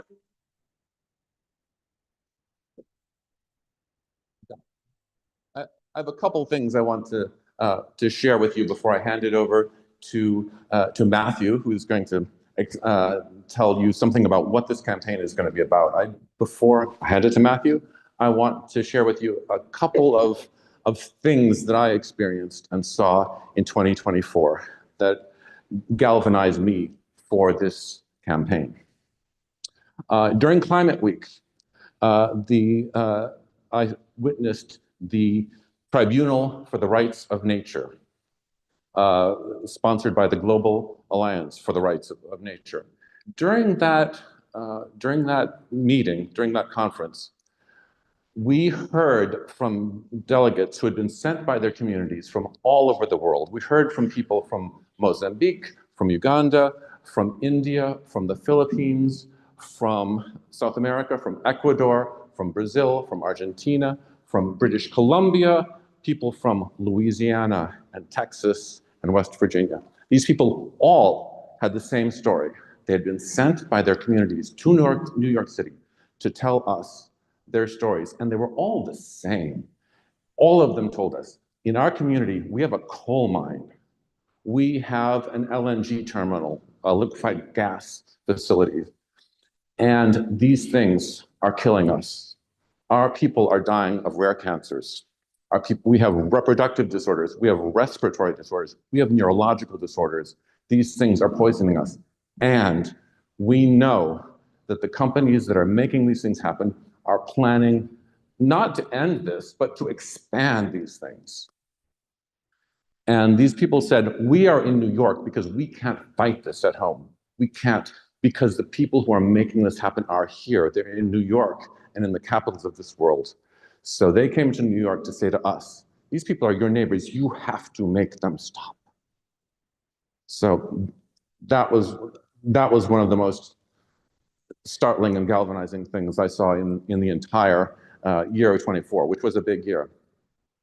Other thing that happened during 2024 was we continued to take this message and this movement to the banks. Extinction Rebellion has been going to Citibank weekly for 2 years, and the climate justice community ramped up that pressure on the bank with the Summer of Heat movement. We went there several times every week. We shut down that place. We told the workers there, we see you. We know what you're doing. We want you to stop financing the expansion of fossil fuels. And this fall, our strategy team brought it to my attention that all of our work was being negated and blunted and muted by the greenwashing that Genevieve just described to us. Everything that we had done was less impactful than it should have been because of this greenwashed, brainwashed media environment that we're all so swimming in that we can barely see it. But interestingly, every day while we were standing in front of the doors in Citibank and telling these people, we won't let you go to work because we know what you do, 5 blocks away, another set of workers was walking into their offices to their desks, completely unrecognized, and they're sitting down at their desks and they're manufacturing and selling the lies that Genevieve described to you and that Sandra described to you. They're making those things up and they're selling them and they're taking in billions just a few blocks away from where we were standing at Citibank every day.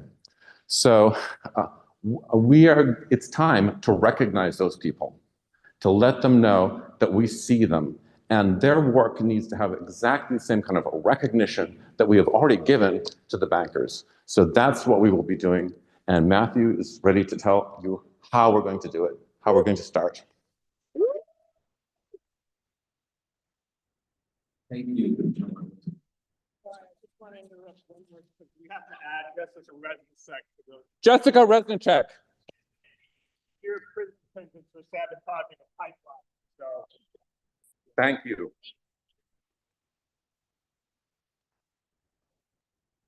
I'm sorry. Sorry, my shirt's too long. So I'm here to tell you how we came up with this plan, what it is, and ask you to join us. I'm here to give you all the answers, right? But that's not the case. The answers come from community. The answers come from collaboration. But the boys and girls in the back room did come up with some ideas.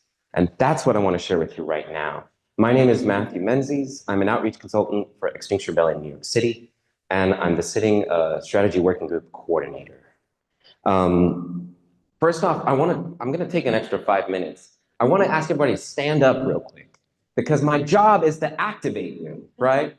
We are activists after all. So I just wanna test out, I've been practicing with an Azteca teacher about this new chanting practice called voz, meaning voice.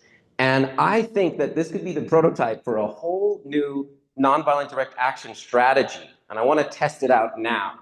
So if everyone could start with a low hum out of their vocal cords as one voice. When you see my hand rise, we're gonna increase the volume versus lower the volume. So right now we're here with a Let me hear you, yeah? And then as we go, the volume is going up. And then open your mouth a little bit. Maybe it's a ah. And a little bit louder. This should be medium volume. This should be like a ah. Let's see how high we can go. Ah. Let's see how high we can go. Ah. Let's see how high we can go. Ah. And we're coming back. And we're coming back. And we're coming back. And one more time. No, keep with it. We got to keep going. No, there's a lot to say. And there are a lot of voices. We're here in the middle. And we're high, and we're low, and we're high again, and we're low, and now we're high.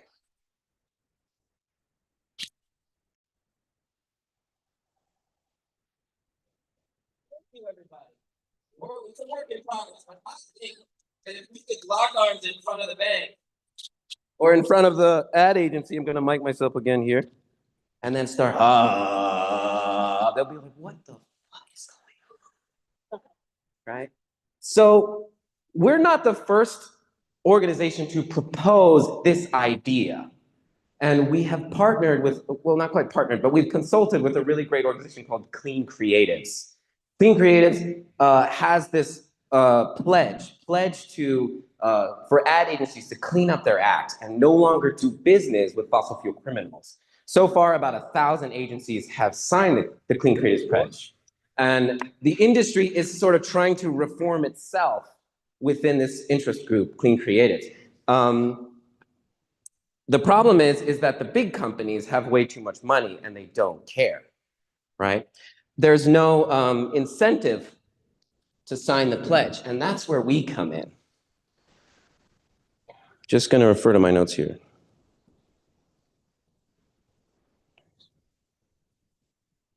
I also want to give a shout out to Dr. Genevieve Gunther, whose End Climate Science programming is also working on this. Silence, I'm so sorry, is also working on this same exact issue. Additionally, if you haven't listened to the Drilled podcast by Amy Westervelt, it's sort of like mandatory listening for this campaign. Just wanted to put that out there. The next thing I wanted to talk about is the strategy research subcircle. Many of the members are here in the audience. Mar is the point person for strategy. Can we just give Mar a round of applause for all of what she's doing? In front of the stage and behind the scenes, Mar and her team have been studying all of the top ad agencies in the city to find their locations, who their contracts are, how much money are they actually bringing in from fossil fuel contracts versus clean contracts, what other brands do they support, someone like a Nike, someone like a McDonald's. They are finding the dilemma problems with each of these agencies so that we can select the best targets. Some are larger, harder to move. Some are smaller and perhaps easier to move. Some are closer towards being clean, whereas someone like an Edelman are just dirty from the get-go. Thus far, we have selected to begin the campaign with Havas Media Group, Edelman, and Publicis. The reason why is that their offices are only a few blocks apart, right on Hudson Street, so we can do a 3-in-1.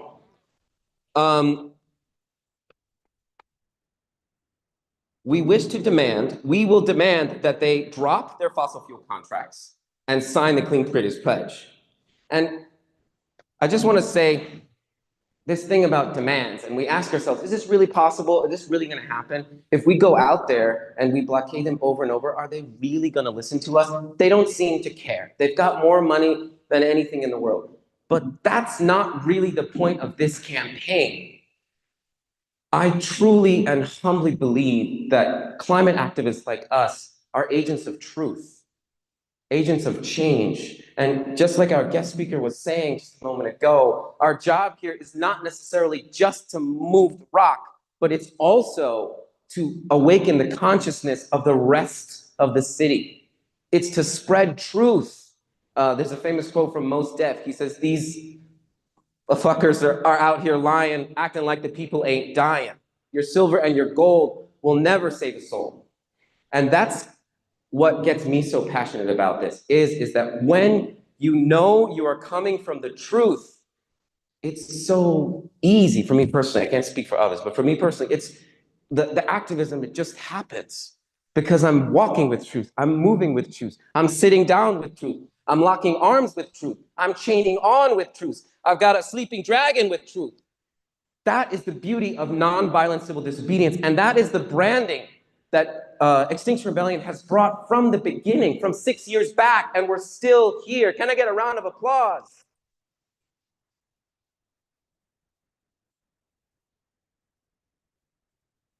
The last thing is they want me to name some names. Isn't that great? I got to name some names. The one thing that I want to zoom in on is Havas. The crazy thing about these ad agencies is it's like a Russian doll problem. It's like a group, and then a tiny group, and then a tiny group, and there's all these little tiny groups inside of a larger group. This is how corporations and businesses operate in order to insulate themselves and reduce their liability and increase profits for their shareholders, blah, blah, blah. Rubbish, rubbish, rubbish. The thing about Havas is that their major fossil fuel contracts are with Shell and Total Energy. Does anyone know about Total Energy? Total Energy is like a German, French fossil fuel company. Havas actually oversaw their total transition, their branding transition from just total, like total gas, to Total Energy. Total Energy. The thing about Total Energy is that they are the major shareholder in the East African crude oil pipeline, which many of you know very well. This is a particular campaign that is passionate for me. If you don't know about the East Africa crude oil pipeline, I'm going to tell you a little bit about it right here because it keeps me up at night. Basically, they struck oil in Uganda. Uganda is a landlocked nation. They need to get the oil to water to put it on the boats. They purchased the Ugandan government with the help of Total Energy to make it look like they're creating new jobs for the poor Africans. Then they go and purchase the Tanzanian government, and they're going to build a 1,000-foot pipeline through all of this beautiful natural African rainforest to get the crude oil to the port. Now they need a port that they can buy. So what do? They find one called Tanga. Tanga is essentially it's a derelict port. What was it for? It was a slave port used for the Portuguese to extract African men and women and ship them off to Brazil to be slaves for the remainder of their natural lives. And now they want to take those same ships and those same shipyards and put crude oil on it to ship over to the Europeans. It's bizarre to see the colonial war machine kind of just use its playbook over and over again in the same way. We know that it is racist colonial war machine that is driving the fossil fuel economy. And we know that companies like Havas are lying on behalf of Total Energy to make it happen and to make those northerners who are just buying the gasoline at the pump think that nothing's wrong. They are creating the cognitive dissonance. And that is why we are going to Havas, like not even 3 weeks from now, to tell them about it, to ask them about it.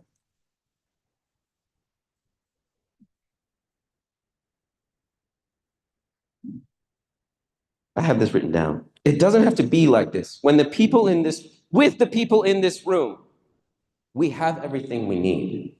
We can create change, we can create truth. Our movement, our strategy of mass mobilization has proven effective time and time again throughout history. Nonviolent direct action is a means whereby ordinary citizens, New Yorkers, just like us, I was born on this island, just like y'all, can exercise our First Amendment rights to tell the truth about climate change. We believe we not only have a right, but a responsibility in the absence of effective government regulation to speak directly to these agencies. The Orange Man is back, and there is no more bullshitting. We must make them see. We must be the will of the people. We must free up the truth from these power systems of lies and essentially horror. I don't know what else to say. I think that's it. Thank you. Thank you, Mark.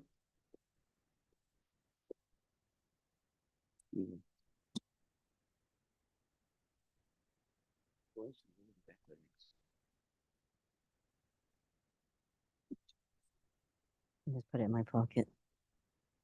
So thank you, Matthew. With that said, we are getting ready for action. And Bill Beckler is going to describe to you the next 3 actions we have lined up at these ad agencies. And we are going to see them, notice them, and call them in.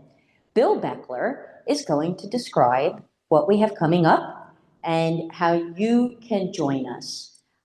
He's a lifetime community organizer and a member of the Strategy and Finance Circles here at XRNYC. He's also a founding member of XRNYC since its inception 6 years ago. Bill Beckler, take it away. Thank you. It's just amazing to see everybody here. We started this organization in the end of 2018. And our first big event was in a church like this. We had about this many people, and we accomplished some amazing things in 2019 up until the pandemic started. And I just feel like seeing the faces here, a lot of whom actually are a lot more prepared than the complete noobs that we were in 2019 when we had that meeting. I think that the people in this room here today can accomplish great things.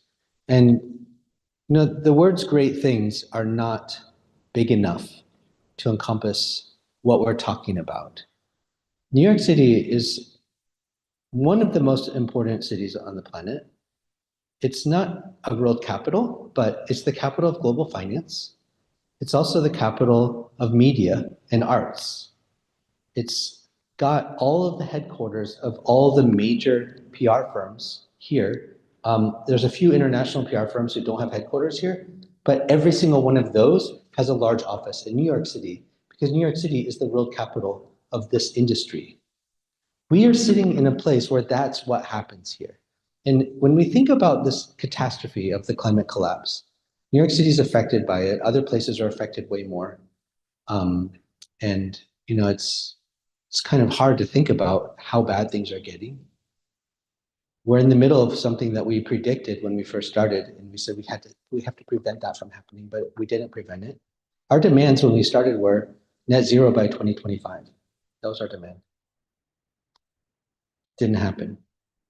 But in those two words, great things, are potential, because in this last 6 years, we've learned something absolutely huge, which is that there's this machine right under our noses here in New York City. Well, we've been wondering, should we leave and go stop pipelines directly? Should we go to DC and get the government to do something? In fact, the lies that duped our public into voting for Trump are generated right here. They're manufactured right here under our noses. We are sitting on the fountainhead of all of the stuff that is causing this collapse globally.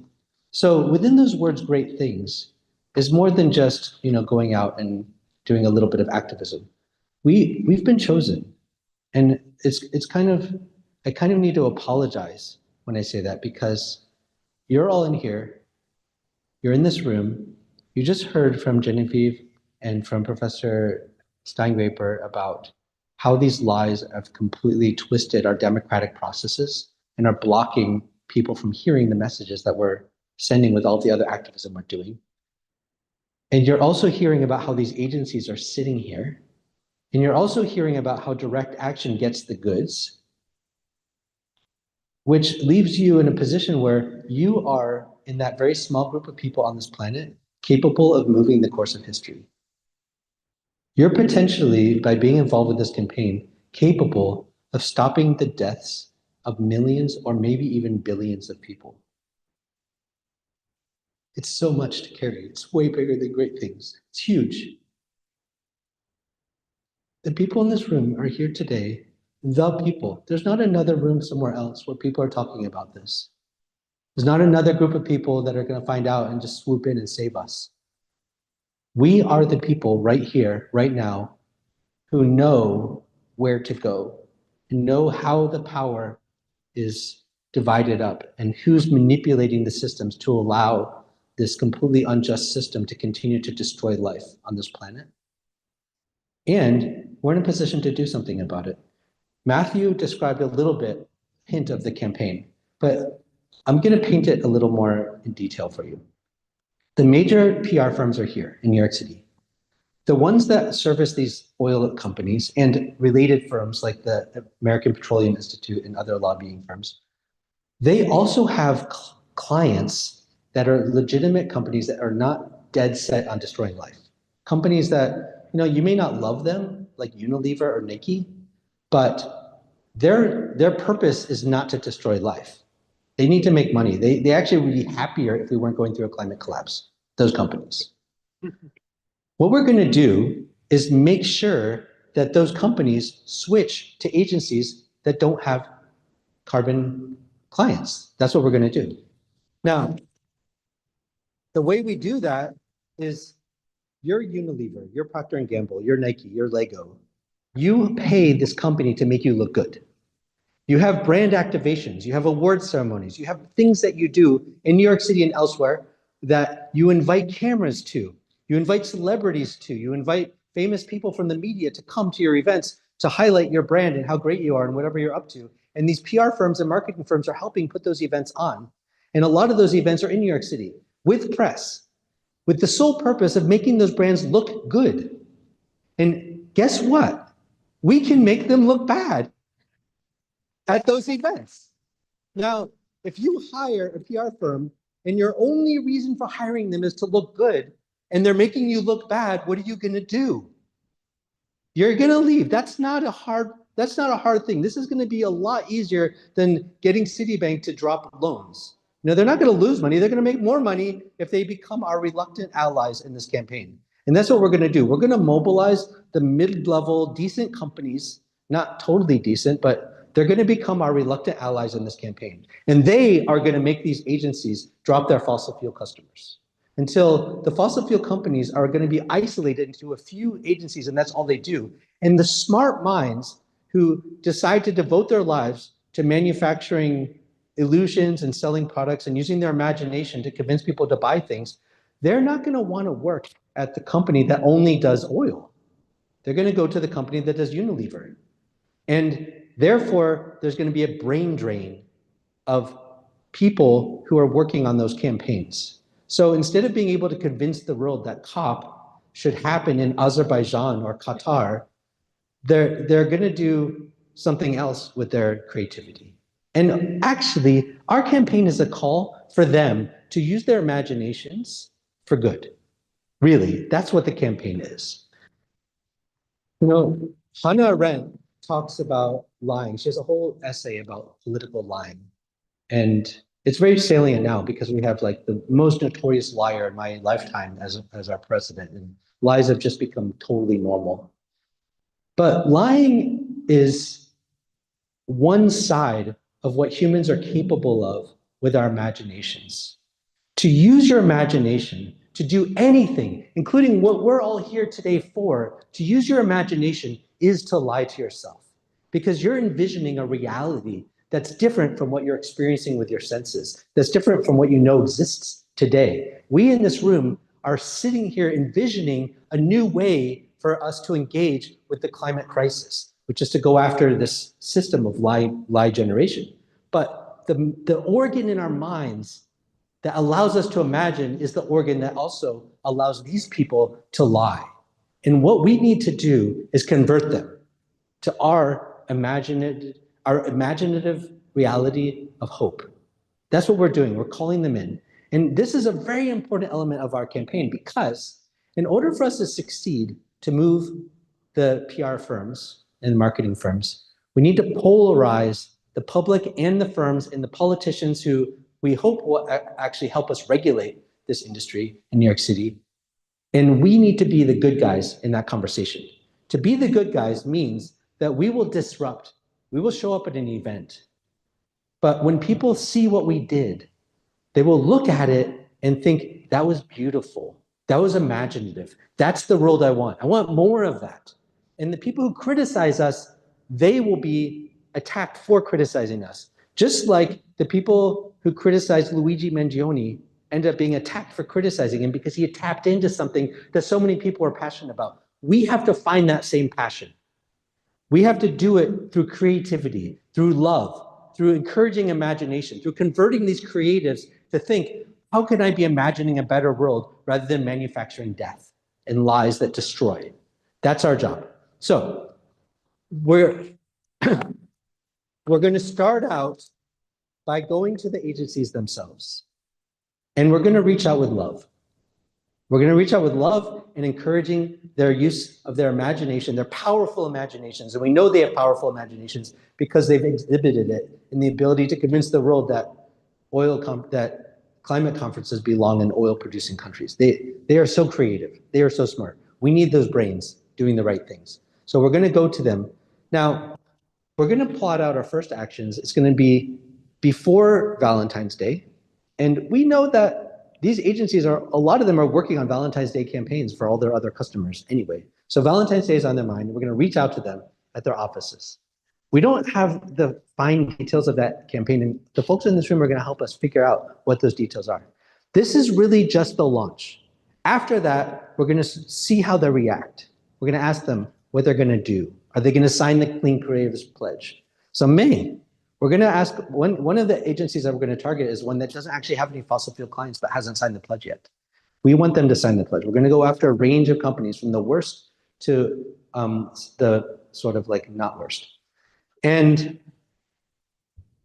after that, we're going to then strategize about which events that are sort of like brand activation events happening around New York City we want to go to that's strategically shaped to push the companies that react in the way that indicate there's an opening for us to push hard. So the first sort of like round is going to be going to their offices at lunchtime. And we actually have a date for that.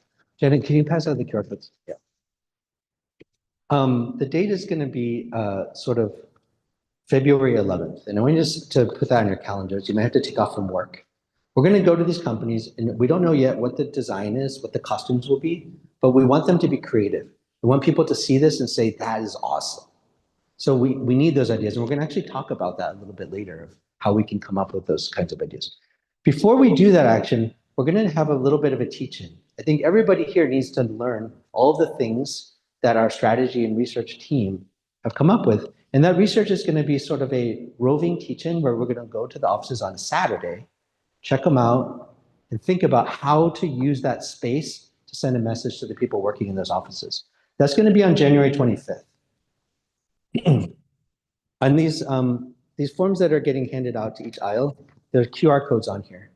The way these work is you point your phone camera at the QR code for each one, and then you can sign up to RSVP for these events and get more details, time, place, all of that stuff. The January 30 event is more of a training for folks who want to be involved in planning direct actions. Now, not everybody involved in organizing has to go and get arrested and get up on a stage or break into a venue or things like that. There's a whole bunch of roles. But if you want to be sort of part of the disruptive team of an action, this January 30th middle event that's on this flyer, this handout that's getting handed to each row, and you're going to need to share these QR codes because we didn't print out that many. Raise your hand if you don't have access or you don't see one of these going around near you. All right. You might want to jump to a row where they're being handed out. There's one right behind you. Okay. Yeah, these are also available on the website. So if you point your phone at one of these boxes, you can RSVP via the link that pops up in your camera. That's how these things work. Okay.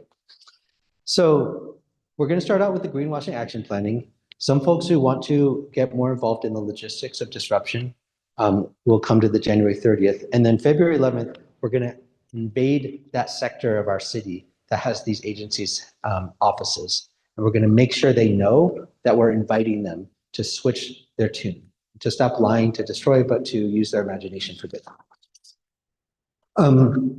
That's the beginning. Once that's in motion, we're going to have a series of campaigns, and we're not sure yet how to organize the timing and structure. There's more people in this room.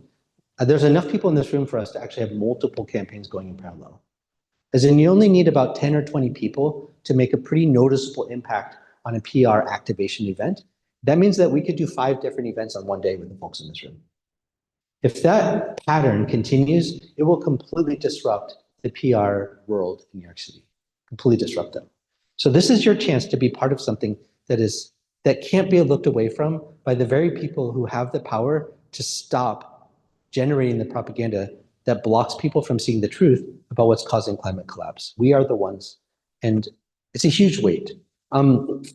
Before I finish, I want to mention a few other things. Extinction Rebellion has a few other activities that are ongoing, and depending on your interest in these other activities, you might want to join up with those people. We have an ongoing campaign around the American Museum of Natural History. It's already convinced the museum to make some changes to their exhibits, but it's still going. It's a form of greenwashing in that these executives from banks who help with financing fossil fuel deals, they are on the board of the American Museum of Natural History, and they block that museum from telling the truth to the thousands and millions of people that pass through that museum. So we've been pressuring them. If you want to be more involved in that particular campaign, is Dancing Leaf here? There's the Dancing Leaf with their hands up. If you want to be involved in those actions, and they do have one coming up soon, talk to Dancing Leaf before you leave here today, and she can get you looped in to that. We also have a solidarity group around the genocide in Palestine. And if you want to get involved in our upcoming actions for that, John Mark, can you raise your hand? John Mark, who you've already heard from, can help you plug in to that action. And John Mark mentioned how we have a weekly sit outside Citibank. That's performed by a group of folks who call themselves Mindful Rebels. And I know there's a few Mindful Rebels here. I don't know if anyone would consider yourself the leader of Mindful Rebels, but can some of the Mindful Rebels raise their hands? Right. If you want to join the Mindful Rebels, find one of those folks who are raising their hands, and they will get you looped in to the Mindful Rebels group. And it's a very spiritually transformative thing. I've seen a lot of people go through that, and then become a lot more engaged in other ways. And I think it does have an effect on Citibank to see people sitting outside their office every week. And Chase, yes. Okay. And there's another thing. Extinction Rebellion, I'm on the strategy team and I'm also on the finance team. The finance team is a small team. We don't have like a whole bunch of fundraisers, but it costs money to organize. And the money that we get right now is primarily from like large grants, a large grant that comes from like a single foundation. And that money is very limited in how it can be spent because they have like a lot of rules about it. But we're a direct action organization. And the kind of money that we need is what I call grassroots money, which is money that we spend on ourselves. No foundation, no grant-making person, no single entity can have power over us if we fund our own activities. But we don't do enough fundraising to make that happen. We don't have a lot of people on the fundraising group. Nobody really wants to be asking for money. So I'm taking that on right now. I'm asking for money. But before I ask for money, I want to ask you guys a question. And it's a loaded question. But I want you to raise your hand if you subscribe to something like Netflix or Hulu or HBO or Disney. All right, I see about 40 hands in the room. Now, those services cost from $10 to $20 each per month. We have only a small handful of monthly contributors to XR. Now, if you subscribe to Netflix, you're paying money to a company, $15, $20 a month. Maybe you're watching ads and it's cheaper. And you're giving them your time also to numb yourself from the reality that we are here today to address. But you don't need to numb yourself from that because we here today are a vehicle for you to live your best life. The time that you're spending watching HBO Max and Netflix is time that you could be spending connecting with your neighbors and figuring out how we're going to make this action beautiful. Now, I'm laying it out like this because we need that money that you're spending on Netflix. We need that. And so, yeah. Bill, yes. Hi. It works. It works. You are. Cool. All right. Good job. Okay. If your phone is good enough and it can handle this scrambled up QR code, get out your phone and point it at the screen. And I'm not asking you to make a one-time donation because a one-time donation is hard for an organization like this to sustain itself on. If you're thinking, oh, I'm going to give $100, that's how much I have in my bank account this week. We don't want $100. We want your $15 a month from Netflix. Go into Chuffed right there. Put in how much money you're spending on your streaming services. Go to your Netflix and hit cancel. They're very kind. They do cancel when you ask them to.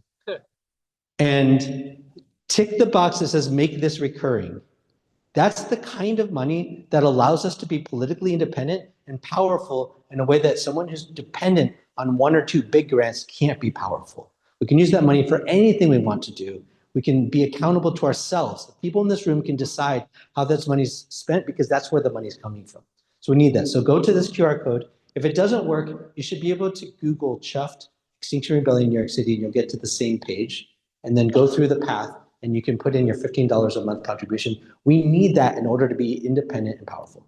Okay. And that is the end of this part of the campaign, of my description of the campaign. I'm sure you have lots of questions. And we're now gonna go into breakout groups where you get to talk to some of the people in this room a little more in depth, get to know them, build the relationships that are the true foundation of this sustaining. This doesn't work if we're not connecting to each other and getting our needs met through our relationships within this group. I want you to go into the breakout rooms, and Mar's going to talk a little bit more about this, but all the questions that I might have raised in your head, those questions can be answered in these breakout groups. We're going to have people in each breakout who understand the logistics of these campaigns, what the strategy is, what the targets are, and where we're going with it. So all of those questions, save them for that, and we're super happy to let you express your ideas, add on to this, and get your questions answered and refined. And then after that, we're going to come back together and Mara will explain that more. And in closing, I just want to say how grateful I am that all of you are here. And I also want to apologize for putting you in this moral dilemma of being in a position to potentially stop the deaths of billions of people. I'm really sorry for putting you into this position, but now you're there, you're stuck there, and I hope you know what to do now that you know that. Thank you.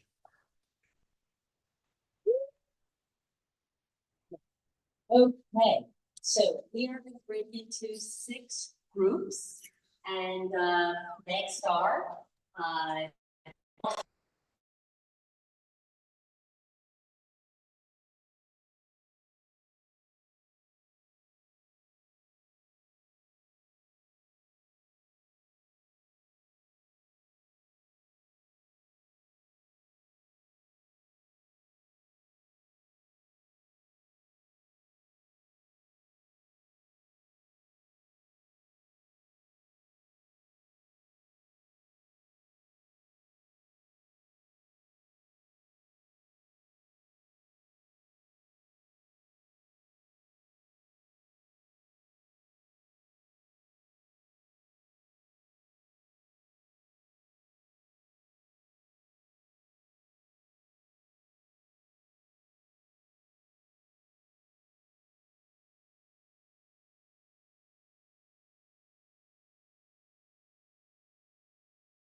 Hey folks, with that, we're going to wrap up the live stream portion. There will be a share out later today, which will be recorded. But for now, thank you all so much for joining us. We really appreciate your attention and your activity. Thank you so much.